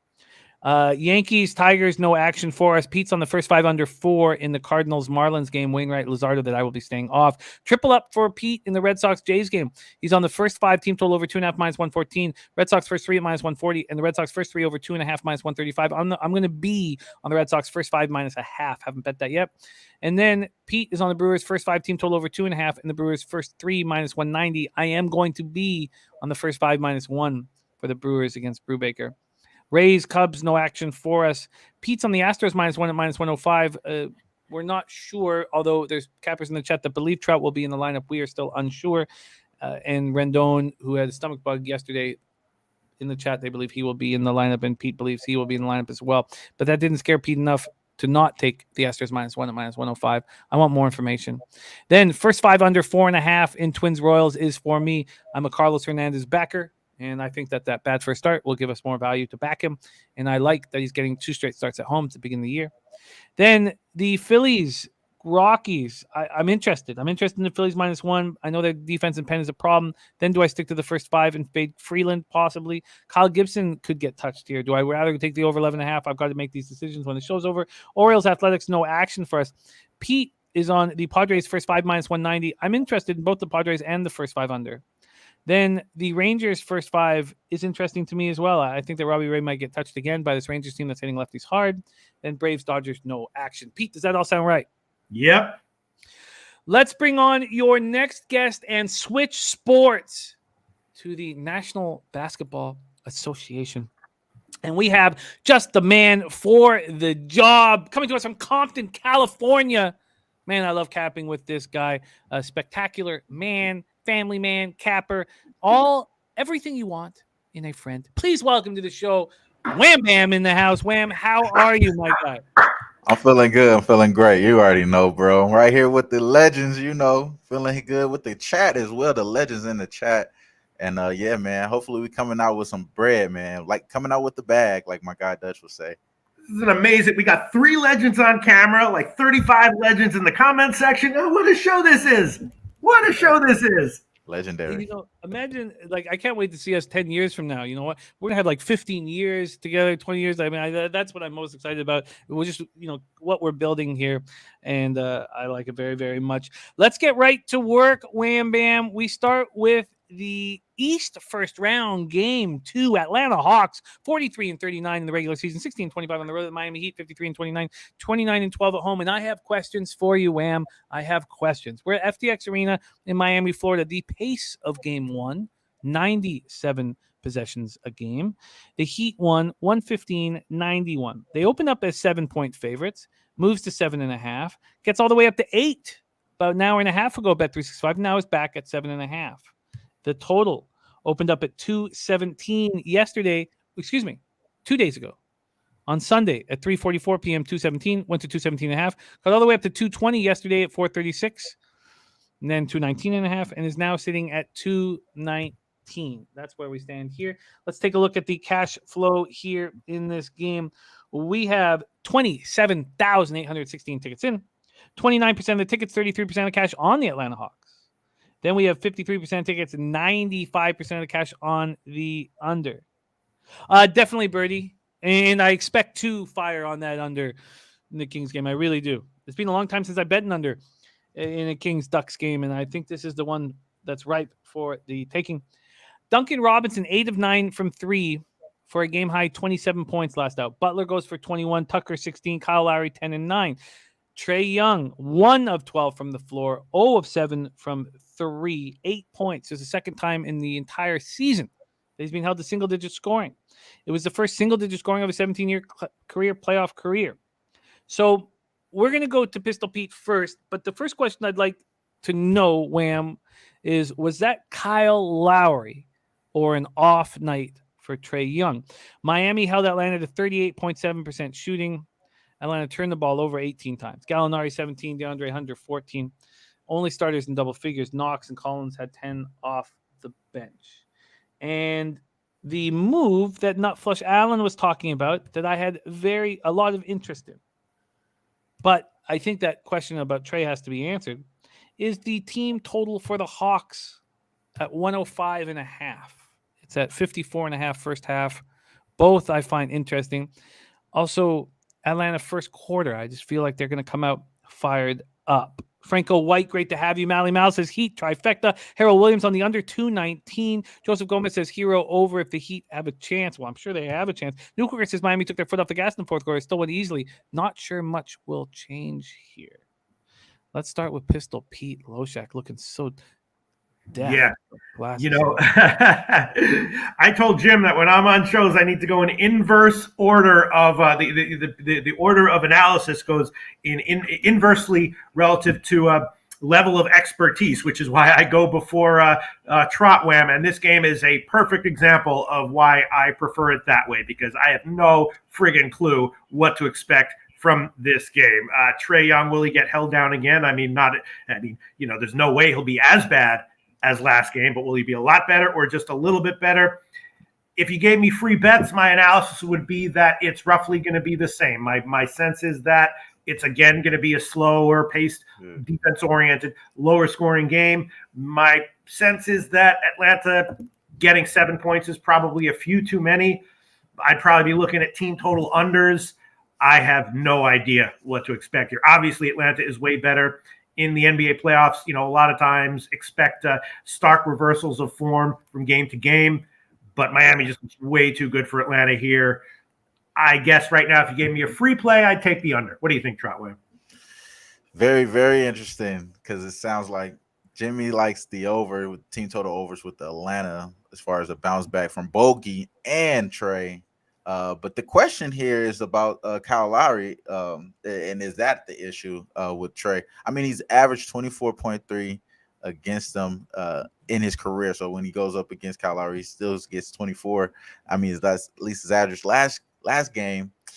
Like you said, it was the first, or it was like a few times only in the season that he's been held to single digits, and that's crazy. And as far as Bogey, just right there with him, clunking up threes. Like, both of them just looking terrible. So I have to think that they play a little bit better. So I would possibly think that first half team total over sounds good as well. Just try to get get back on the road early and get out the way.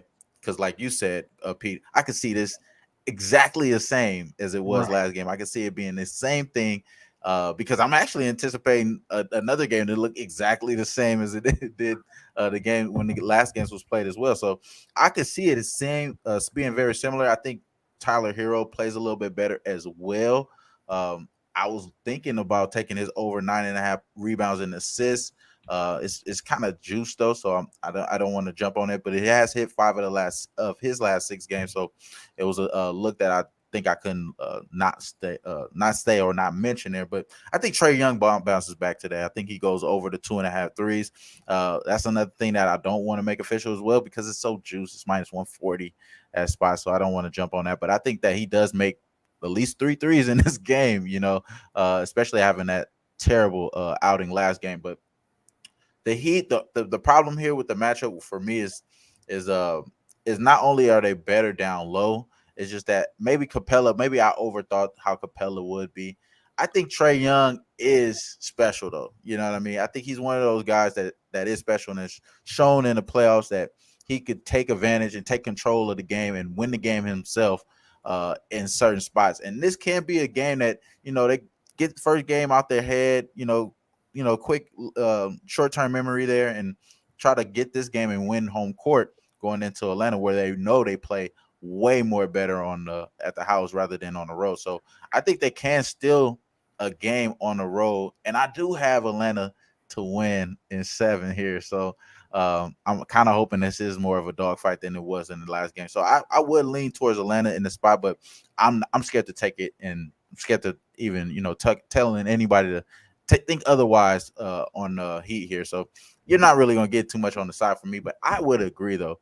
I think the points are to be scored here. I like the over. I like the line movement, and I think that the over is live in this game. I think it gets more than 220 points in this game. Really, you people? I was thinking that the under was. Why do you like the over? Because you think that they're not going to be able to bounce back. Yeah. Because Miami, that's what they do, right? They play lockdown defense, and then during the regular season, I don't know. I was thinking I was about to maybe give first quarter under as an official play, just because it's this is what Miami does, right? Who's the comment? Is everyone like an over here? You like the over too, Jim? I don't. I like Atlanta. I mean, it's such an easy thing to say. I like Atlanta to be better, and so I mean that's just a simple, dumb thing to say. But there is some truth in the simplicity of it. And if I do like that, then I'm with Sharon. I'm with a couple cappers in the chat who like the Hawks first quarter. I like the Hawks first quarter to fire out, and if that's the case, then I think maybe I should only take the Hawks first quarter team total over because the Raptors covered the first quarter last night. That was a lean I had. I stayed off the game, and I have been. Urbano had that too. Scotty Barnes. We need him there. We need him on the floor, and I might go tomorrow, or is it? Sorry, Thursday.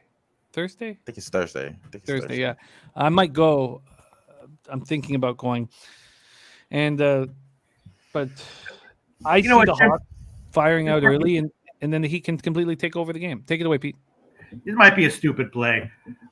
I just think, I don't know. I'll take first quarter under 56.5 minus 115. I'll make that an official play. Maybe it opens up late, but I just have to think that again, it starts out slow. That's what Miami does. They're going to do it again. Atlanta will probably try to, be all right, we'll play that type of game and see if we can hang with you. I'll take it. First quarter under 56.5 minus 115. But if it, in retrospect, proves to be stupid, that will not surprise me at all. No, I don't think so. Oh, this one is first quarter. This one is tough. Sammy says game 3 is tomorrow. Well, that's what I initially thought, but then I was like, dude, don't they take the extra day? Yeah, it is tomorrow. It is tomorrow. Tomorrow's one thing I forgot to mention that I have written down is that as much as they shot bad, the other team in the Heat, they shot really good. They shot hella fucking much from 3, 47%. So my thought process is it got to balance a little bit out. And I really thought it was pushed to the 7. So maybe it's just me being stubborn and don't want to get away from what I just experienced. Like I said, like I could see the same thing happening again, but I think it balanced out a little bit more. Like these guys shoot a little bit better. That's the reason why I kind of lean towards the over. And Yeah, I mean, I like that team total over with the Hawks. What are you going to make official here, Wham Bam? Yeah, I don't have any bets in this game, so I'm not Oh, gonna make anything. yeah. Yeah, so I'm not gonna make anything official. I got some extra plays on the next couple games, but those are my things that I'm thinking about adding before the post show. I want the Hawks early, and I have interest in that first quarter team total over. But I tell you what I don't want to do, and that's have two bets on this game. I'd like to only have one bet. So it's going to take a little bit more time for me. Pete's on the first quarter under 56.5. Yeah, and by the way, I was also that's my first note was Atlanta first quarter. They'll come out pissed and pop them early, or maybe first half. That's the obvious way to look at it, right? I mean, I think Miami is clearly way better, but that'll come later, right? I like that too. I think we are in agreement on that one. That's exactly what we saw from the Sixers, all right, this is going to take a little bit more thought from me. We only have one official pick here right now. Pete, first quarter under 56.5 at minus 115. You know what? I'll do. You can give me first half. You can give me first half plus 4.5 minus 115. That's the current line at Heritage. Pete, first I like that.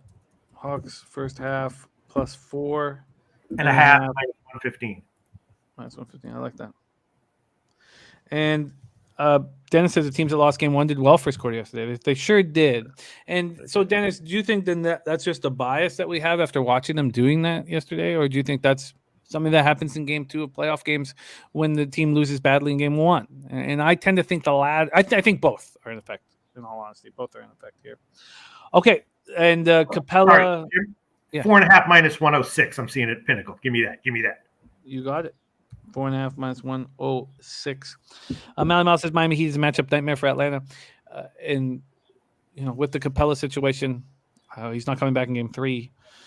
So we shall see. And we have two more games that we're going to break down. And then I have some questions for Wham on the other series. 8:30 p.m. Eastern next up, West first round, game two. Minnesota leads the series 1-0. And, man, I was smiling watching it. I was also like, why didn't I just take the Raptors money line and the Wolves money line? And I guess I was just nervous about the spot, but Dennis Garcia nailed it. And then so Dennis Garcia said something here. He said that the Grizzlies team play was what brought them their success in the regular season, but the stars will take over in the playoffs. And then I wondered what Dennis Garcia thought about the Raps Sixers, because it sort of goes against the Raps having a chance, because it was the Raps team play that got them their success in the regular season, but it looks like it's the stars that have taken over, and Maxey being one of those stars.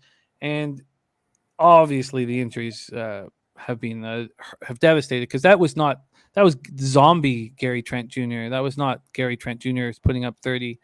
How many games in a row did he go 25 plus for the Raptors? Over 10 in a row at one point. We'll get into all that. Let's talk. Yeah. Say what, my man? It was like almost 10 games, I want to say. Yeah, and that was zombie Gary Trent. I mean, how important are Gary Trent Jr. and Scotty Barnes to the team? I mean, they're extremely important. But when Siakam gave Embiid that hard foul, I fell more in love with Siakam. And I love that he wouldn't let Embiid be a bully. And I just fucking love Siakam, and that is the jersey that my daughter wears, Pascal Siakam. FedEx Forum in Memphis, Tennessee. The pace in game one was incredibly fast. 106 possessions in that game. Wow. For each team. Timberwolves pulled off the upset game one, winning 130-117 in the postseason for the second time in 18 years. And Ant Edwards, my goodness, what a difference he is. 36 points in 40 minutes, 12 of 23 from the field. Cat, 29 points, 13 boards, 11 of 18 from the field. And Malik Beasley. Go off, Malik. I've heavily invested in you in Top Shots. Not heavily, but a little bit. Enough. A few. Memphis will need Ja, who went 32, 4, and 8. And Dylan Brooks and Bane. And what's going on? Is Steven Adams got no chance against Cat? I mean, is man, Cat, they got to pull him off. Is that the worst matchup that Steven Adams could possibly have? Because he looked awful. 3 boards and no points in 24 minutes. Okay, let's take a look at the market move here and the cash, and then we'll hand it over to Pistol Pete. Loshak, first off, the Wolves opened up 3 days ago on Sunday at 7 p.m. at +7. They go to 6.5, back to 7. Now they're at 6.5, so not a ton of movement there. When we go over to the total, opens up at 241.5, drops to 241, back to 241.5, then down to 241, and then 3 hours ago down to 240.5, which is the lowest that it's been. Why don't we take a look at where the cash lies here in this spot? 34,575 tickets in. 84% of that's money line. 52% of the tickets, 64% of the cash is on the Grizzlies. Then we have 49% of the tickets, 35% cash on the under. Pistol Pete, any feelings here?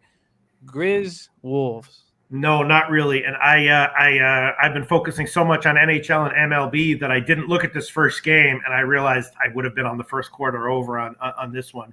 I mean, obviously it's a huge bounce back spot for Memphis, but it's just too many friggin' points. I mean, it reminds me of like the Nets Cavs game from last week. The Nets were way better, but 9.5 points, just so many points.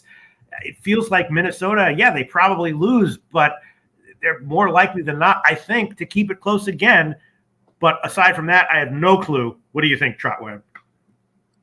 Yeah, man, I think it's going to be a lot of points again, Mhm. I think it's kind of opened up for the Memphis Grizzlies. They still were able to get in the paint. It's just that they can't shoot for shit, bro. Like if you can't shoot against this team, man, as far as the Minnesota Timberwolves, you're going to be looking bad because they're going to shoot the most threes. They shot the most threes so far this year. They've been making them at a pretty high rate as of late, hitting about 40% over the last few games. I'm anticipating them to continue to do the same thing. I don't want to jump in front of Minnesota at this point because it seems like it may be a bad matchup for them guys. Like you said, Jimmy, they got to get Steven Adams off the floor, bro. He's obviously a liability out there. You maybe have to go smaller, and you risk a little bit on the rim protection with Jared Jackson Jr. You know what I mean? Like now he has to play a little bit more of the perimeter game. So I could see that happening. It just doesn't look as good as I thought it would before game one happened. So now that game one we've seen the footage here.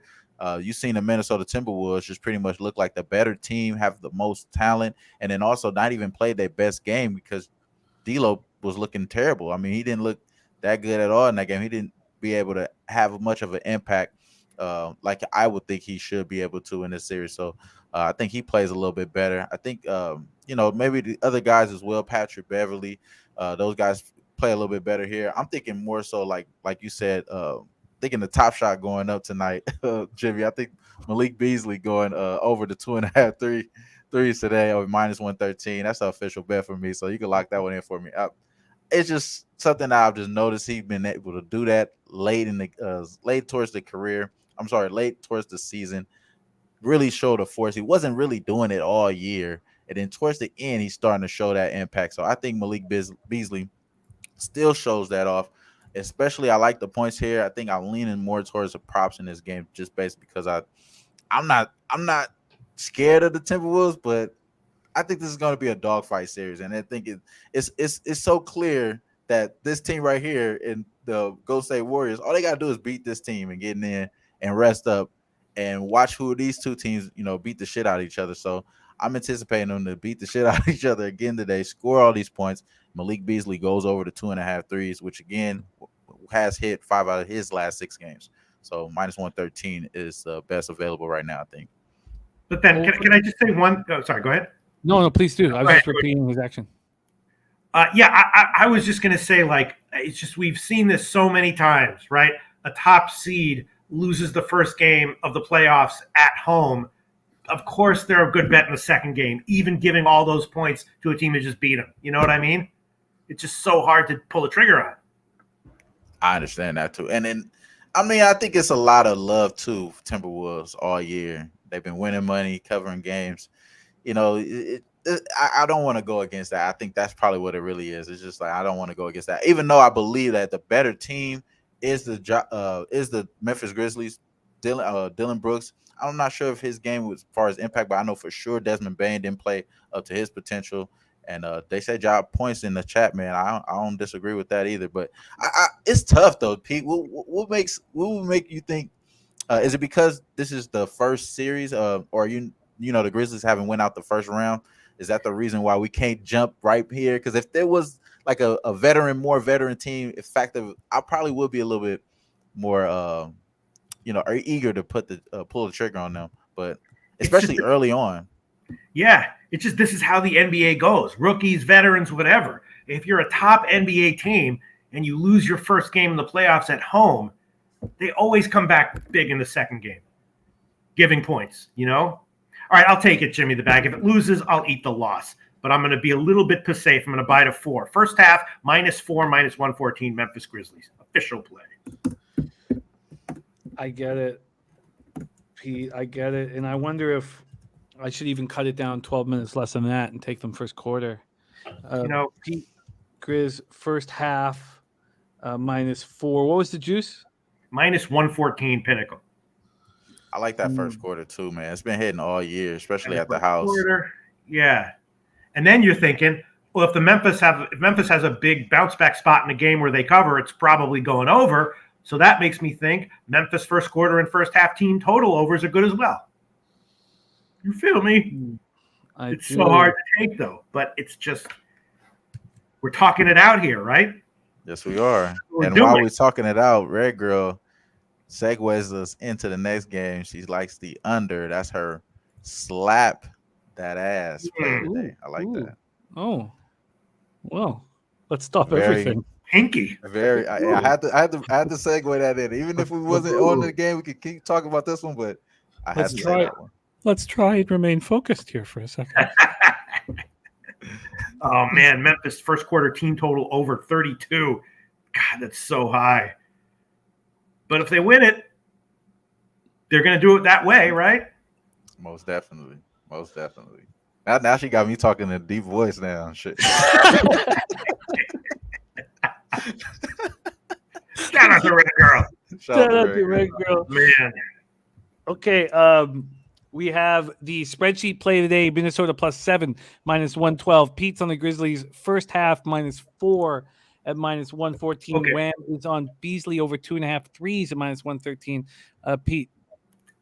Memphis Grizzlies first quarter team total over 32 -110 Heritage. Oof, wow. Pete, I mean, they got blown out in the first quarter yesterday, and they still went over 32. You know what I mean? Yeah. If they're going to come back strong here, what are they going to let's try to be Miami all of a sudden? No. They're going to be like, let's win the first quarter. Let's drop 50 on them in the first quarter. Then we'll win it, right? 32. That's a really good number. First quarter. Is that Heritage? Was that 32.5 or 32 straight? 32 -110. Heritage, Nice. short line. Over 32. Betting it as we speak. At -110. Over 32 at -1. $4.55 to win. Well, let's let Red Girl lead us into the Pelicans Suns. She's looking at the full game under. Let's talk about it. West first round game 2. Phoenix up 1-0. New Orleans Pelicans 36-46, 17-24 on the road. At the Phoenix Suns 64-19, 32-9 at home. Footprint Center in Phoenix, Arizona. We're talking slow pace in game 1. 94 possessions a game. 12 possessions less than that Memphis, Minnesota game. Wild. All right, let's talk about the market movement first. And let's see what Bet365 has done with this one. They open it at 9. They open it at 10.5 at 2:50 a.m.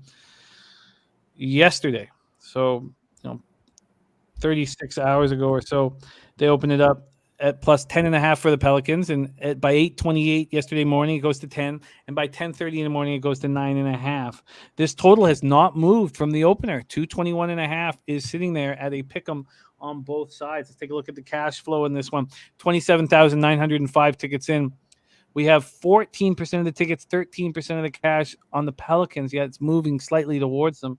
And then 79% of the tickets on the under and 92% of the cash, and yet it's not moving. Wow, very, very interesting. Paul, 30 points, 19 in the fourth quarter. God, he's just smooth and in control. and so good for a 37-year-old point guard. My goodness.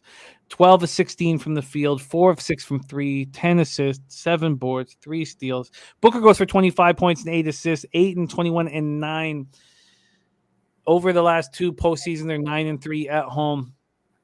Pelicans shot 22.4% from the field in the first half. They ended up at 37.9%. CJ goes for 25 and 8. Valanciunas 18 points. Franchise playoff record 25 boards. And Ingram didn't look good. Also went for 18 points. Let's start with Pistol Pete Loshak. Pelicanos, Suns. Take it away. You know, Phoenix, great team. They always beat, teams that they're better than, but they don't really always cover. I couldn't take Phoenix minus the points here, but I was thinking Phoenix again early, first half or first quarter, maybe then Pelicans second half or Pelicans third quarter as a halftime bet or a live bet if they get down. And why would this game not be low scoring once again? So I'm thinking Phoenix first half, Phoenix first quarter, Phoenix team total under, maybe under. I don't know. What do you think, Trot Wam? No, I agree with that. I'm focusing on one dynamic in this game, and that's the team is just flat better.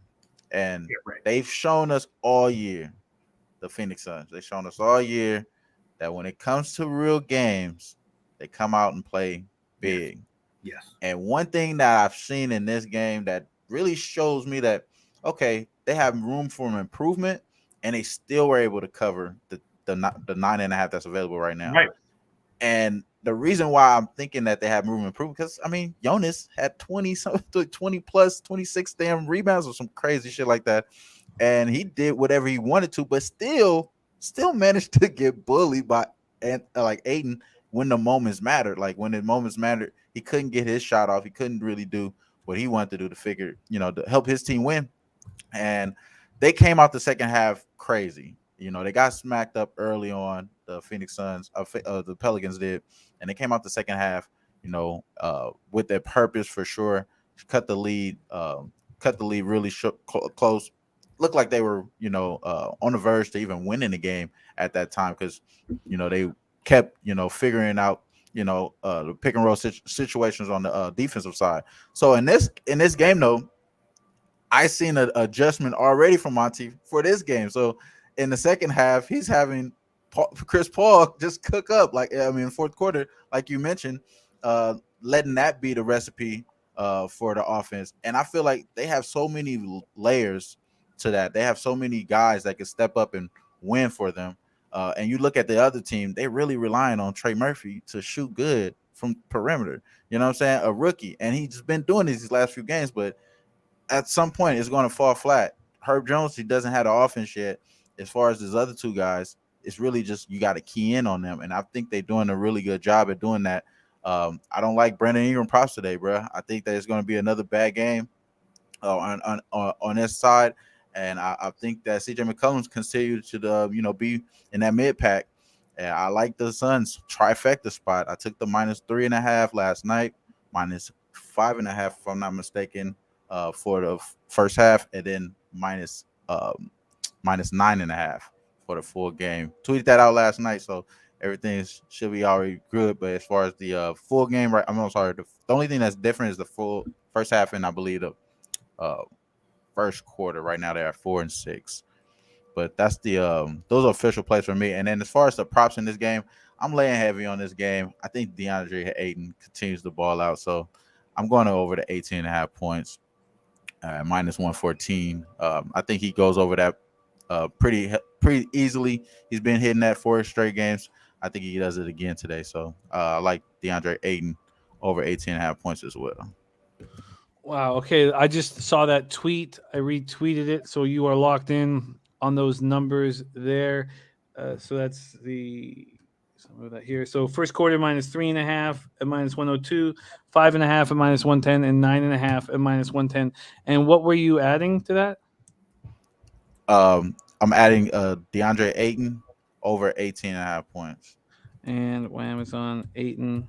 And what's the juice and with right that? now? Let me give you the exact, because I give you that one current there, bro. That one is That one is While we're minus doing one, that, minus I'd like- 110. Minus 110, I think. Pete, what are you going to add? Huge shout out to Hal Abrams, who's saying really nice things about us in the comment section. Also saying I'm taking Memphis first quarter minus whatever, which makes a lot of sense. I'm liking my bets more and more. This one, gosh, I don't know. I so want to pull the trigger on Phoenix first half and be a little bit safe with it and buy down to 5 at like minus 127. But it just, I so want to take the under, and I so want to take Phoenix first half minus 5. All right. Pharrell Williams, Suns first half. There you go. Yeah. And Vipe's on the Suns trifecta. And when Vipe, I didn't track his trifectas this year, but I felt like they were just uncanny with the way he would cash them. Wow, this is very, very, very, very interesting. Okay, so Pete, take a second here to decide if you're going to make any of these things official. No, but you know what I will do, though? I will add on Minnesota-Memphis first quarter just over at 62. I'll add that one on there. 62 minus 110. All right, sorry. Let me just move here. Pete, Memphis might put up 50 in the first quarter, and then you only need 12 Minnesota for a push. Sorry, you moving on Memphis first half team total? No. Minnesota-Memphis first quarter over 62 minus 110. Pete, Minnesota-Memphis first quarter over. Was that over 62.5 or 62 flat? Nope, 62. And what was the juice? 110. Minus 110. I'm going to go ahead and start tracking the slap that ass play of the day. I need more enjoyment. I need more enjoyment in my life. Pelicans, Phoenix. I'm trying to track that for the rest of my life. You feel me? I'm going to give her the under 222. Under 222. That's at minus 110 right now at Pinnacle. That is Red Girls slap that ass play of the day. Now, Pete.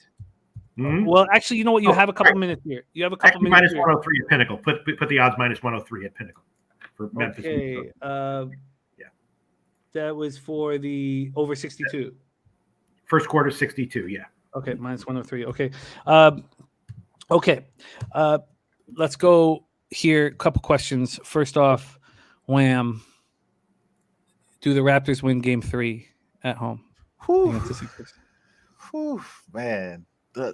I mean, if Maxey playing like this, bro, I mean, I don't know if nobody's beating them, Brand. It's just, I don't know. I honestly don't know. I do not know. What are we going to get Scotty back? We need Scotty. You know, I've been trying to take the Raptor train. I've had him the last 2 games. You know, so I'm feeling just as much as a fan as anyone else right now. I want us to have Scotty back, bro. If we get Scotty back, we get Gary Trent to act like you said, like act like he could shoot again. You know what I mean? Just remember what the net sounds like. Like, I don't understand what's up with them. But as far as Nick Nurse, is it safe to say that he's getting outcoached by Doc? The fuck is going on? Like, and the guy talking shit about, you know, he keeps getting a B talking shit. I'm not, what do you think, bro? What do you think about that? Well, look, I don't care what Embiid has to say. I couldn't give a fuck. I don't listen to fucking losers. I don't give a fuck what he has to say. If he starts winning big games, maybe I'll pay some attention to what he has to say. I don't think that Doc has outcoached Nurse because I feel like Nurse's hands are kind of tied with the injuries, and so he's not able to, you know.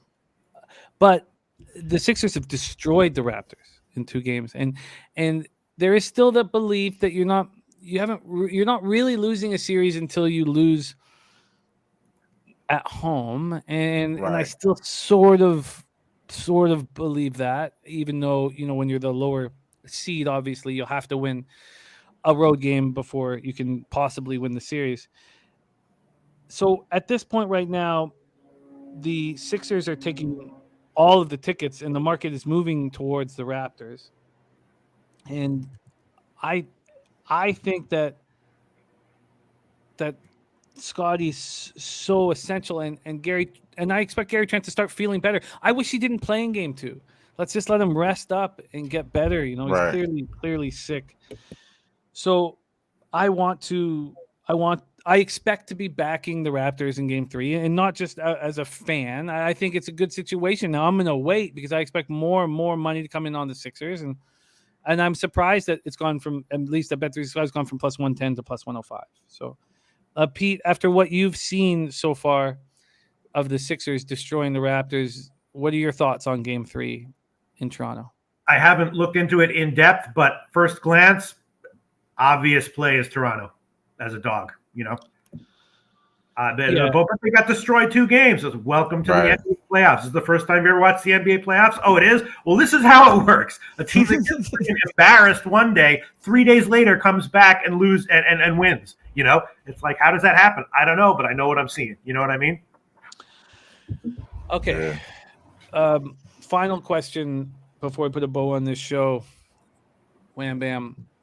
With the Mavericks winning Game 2 without Luka, what are your thoughts on this series? And now we can comfortably rest Luka. Now this next game's not till Thursday. They get the 2 days off, but I don't mind if they rest him again. The series price, though, is surprising to me. Now, I don't need to bother with the series price when I've got the 33-1 and the 18-1. And I mean, it just kind of, I don't need to put myself in that situation, but the series price shocked me. The Mavs, it's gone down 10 cents, but they were plus 225 yesterday. They're now plus 215 to win the series. What are your thoughts on Luka and the Mavs winning Game 2 without him? So my thoughts is not, wavered. I was on the Mavericks money line last night. Beautiful thing right there. Beautiful. Wow. And my reasoning was wow, really? Nice. Yeah. Sorry, go ahead. No, nice. That's funny. I appreciate it though, bro. No, because I looked at that game and I thought to myself, I was like, wow. Okay, go ahead. No, and I'll just keep it pretty frank with you. Like on the luckily for me, I didn't really do it in depth series outlook. I tried to look at things game by game on my previous way of capping, but since I've been doing shows, we do really in depth, lot like dives in on the series prices and all things of that nature. So my first thought on these that stood out was the after loss ATS record for these 2 teams. Now one is 10-21, the other one is 23, which just got to 23 because it was 22-8 yesterday, which was the Mavericks. The Mavericks obviously have a mental capacity to overcome losing and win and covering the next game, and it's obviously not the case for the Jazz. So even though they're at the house, even if Luka's not in the lineup, I'm still going to be thinking that the Dallas Mavericks still can be able to win and cover this game, just based off of those 2 thoughts, because it's already cashed for me once. I kind of can't waver from it this time. Again, it's 10-21 against the spread after a loss, and two pushes there after a loss. So I think that that probably is going to show, and you've seen it countless times in that last game, the game that they actually won, and then even in the game in this game, they're frustrated with each other as far as on defensive assignments. They can't really get that right, and it just looks like they don't have really the personnel for it, man. They just slapped Rudy Gobert out there and end all be all type defense, bro. But after a while, you get frustrated because these guys don't give him the ball. They don't pass it to him. At least we got the stat from Donovan Mitchell only averaged 2 passes to him, which is crazy. So I mean, which is insane as hell. And you see him taking all the shots, and he doesn't get no love down there. So I think that the team is going to get blown up, man. I don't have any faith in the Utah Jazz at all. As much as you could get the Mavericks as a dog, I think you just got to take advantage of it, man. They're the better team. Jason Kidd said it. Like, they shooting 2s, we shoot 3s. Like, after the game, he said, they shooting 2s, we shooting 3s. It's simple math. And I think these guys are over their head. I think the coach is on his way out as well. So Utah Jazz is definitely out of here in the first round. I think the Dallas Mavericks, whenever Luka gets back, it'll really show at that point. Oh, I am extremely excited. Pete, do you have anything to add with the Mavs series? Just that is pretty embarrassing. That Utah not being able to dominate the Mavs without Luka is flat out embarrassing. That's all I have to say there. I haven't bet the series at all because I just don't know NBA well enough to have any confidence in betting that kind of a series. But I was like, Utah's obviously going to roll here, right? It hasn't happened, Well, it gives me enormous hope for my financial future. That's what. I have a question. Sure. I have a question. Sure. Wham. I have two questions, actually. Wham, first of all, should I feel better or worse that my favorite basketball player, Marcus Smart, won Defensive Player of the Year and rejected me once for signing this very paddle? I asked him at an Oklahoma State game, my freshman year of college. I went up to him. He was at the game, signing people's shit, signing kids' shoes. I was like, Marcus, can you sign this paddle for me? And he said, so should I feel Did better you have or the worse? mustache? Did you have the mustache, Jose? No, I did have a lot of face paint on, though. I did look ridiculous, yes. So should I don't know. I don't know about that. And then I guess my second question, Wham, would be are the Celtics going to sweep the Nets, or is it going to be in 5 games? Because this is just it's what it is. Yeah, you guys And made when it are look we really suspending easy. Kyrie? You guys made it look really easy. We just played with our food for a little bit. And when is the NBA suspending Kyrie for public indecency and all this good stuff? When is the NBA going to step in and do their job? When are they going to do their job? Unbelievable. Come on, Jose. First off, let's go back to the first question about you wearing all the face paint. You weren't approachable. You got to be approachable to be approached. You know what I'm saying? Yeah. You weren't I'm not approachable You got to now. understand that was the first problem there. And then on Mm-hmm. top of the second question is, are they going to sweep? It was a 1-point game, man. Come on, you know that's not going to happen. They're not going to sweep KD, Kyrie when these guys shooting lights out and they pretty much can do whatever they want. I expect them to win, and I'm hoping that it's in 6 because I got it at plus 550. You know what I'm saying? So I'm hoping it's in 6. The Celtics, that's the only serious price that I took. So I'm hoping that cash. But other than that, what was the third question? I'm sorry. There was no third question. I just wanted No, to know. you said when are they going to do their job to get rid of Kyrie? Oh, right? yeah. You know, Whatever. That's not a question. But Yeah. I'll say Celtics in 5, and I hope Ben Simmons comes back into this game. I hope he comes back. I hope he plays in Boston. And every time he goes to the line, actually, the first 5 minutes of the game should be foul, Ben Simmons. Go to the line. See what you can do. Make the free throws in Boston. He won't do it. He's a mental midget. He'll fold. Mental midget. There he goes. Put a bow on the show, Jose. There we go. Every game broken down, and there was a lot of them today. Let's break down. Let's go over all of the official plays. Wham, if you don't mind hanging for a second. Pete gets his card started with the Philadelphia Flyers team total over 2.5, and I'm interested to see if this total goes to 7. Did it go to 7? It did go to 7. Oh shit, son. I think I might get involved in the under. Wild, Habs, no action. I'm on the Lightning minus. I've not bet any of these yet, so I plan to be on the Lightning minus a half at minus 120 as soon as it shows over. Hoping the price stays the same. Pete's on the Red Wings team total over 1.5 minus 160. Pete's on the Rangers minus 1, and so is the spreadsheet play of the day is the Rangers. Oh, by the way, sorry about that. I got caught up, but Lamont came in and said, "What is the taint play of the day?" Both the taint and spreadsheet. MLB Cardinals going up against Jose Bouquet. I have interest in the under 6 in the Jets Rangers game. I think Hellebuck plays well here. I'm not sure if I'm going to put my money where my mouth is on that one. Isles team total over 2.5 for Pete in the Panthers Isles, and I have interest in the under 6.5 there. And did that move to 6.5? Let's see here. That did move to 6.5. Oh my God, that's going to be at 7. No, I think it was already at 6.5. Sorry. I'm waiting for it to move to 7. Okay, there. All right. And then Pete is on the Blues minus 126, and that's a very strange market for that game, and I'm off of it. Preds team total over 2.5 minus 135, and I love that look. It was 40 cents better than what I could have got at my book, and it was widely available at that price, minus 135. I'm interested. I think it's a bad spot for the Flames. I'm not sure how exactly I will bet it. I think I will move on the under 5.5. I'm also interested in the first period under 1.5. I don't want to take them both, so I'll have to make decisions about that. Senators, Canucks, no action for us. And Pete's on the Jackets team total over 2.5 minus 138 and Jackets, Sharks. I'm not on that game. Then Taint, Cardinals minus 115. Spreadsheet play today, Cardinals. And we've left that first game of Diamondbacks, Nats alone. And game 2 we've left alone. Pete's on the first 5 under 4 in the Giants Mets game at 3:10 p.m. Goes off in 40 minutes. I'm interested in that.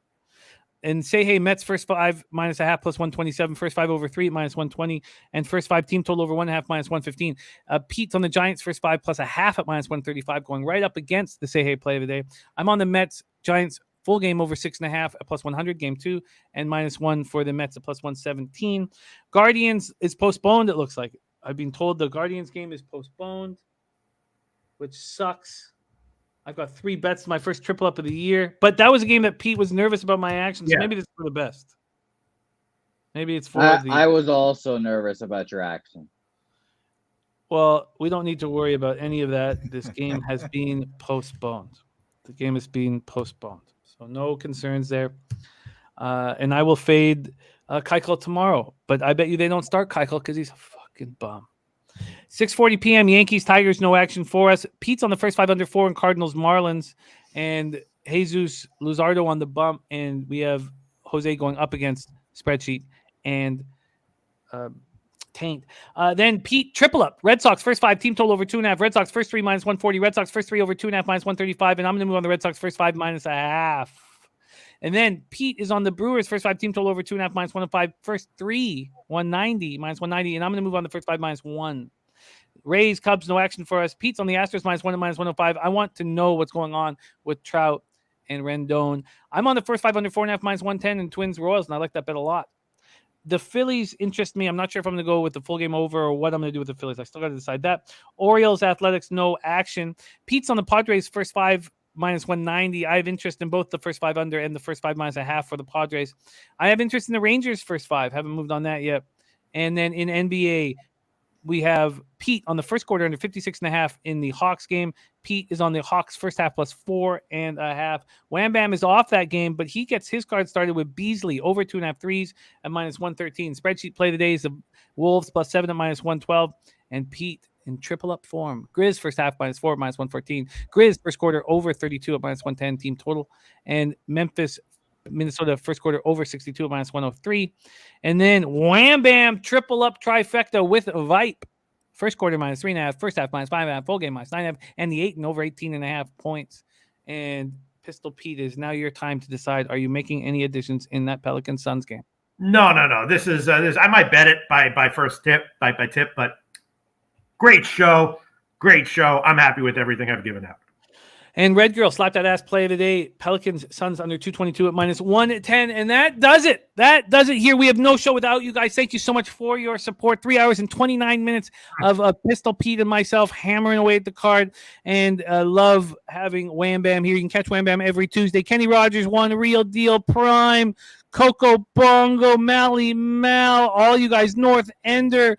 Jared TG saying that he's unapproachable on purpose. I didn't think that was a good thing to do. Very, very quickly, I had one of my best friends die when I was 15, and I stopped wanting to. I had my friends, don't talk to me. My head's down. Don't fucking talk to me. And then I left 4 days after I graduated. I left Vancouver, went out east, whatever. And so I knew that I was going to have to let the shield down if I was going to have any friends at university. And I didn't go to Frost Week. I don't give a fuck about that shit. I just went to Woodbine every day. I was the last person to come into my building. And I came to my building. I was like, okay, I've got to be approachable. I've got to talk to people I wouldn't normally talk to, or I'm not going to have any friends, I thought. So I got to talk to people I'm not going to normally talk to. So then cut to 1 month into this year, I'm smoking a joint with this guy named Brian.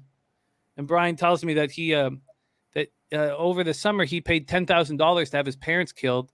He decided it was a bad decision, and he was given $9,000 back.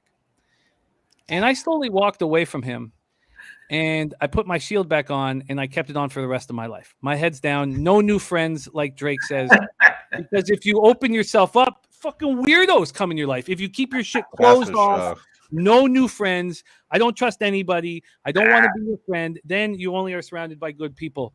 So I understand why you want to be unapproachable. No, Sundizzle, not Babs. Different Brian. Different Brian. Yes.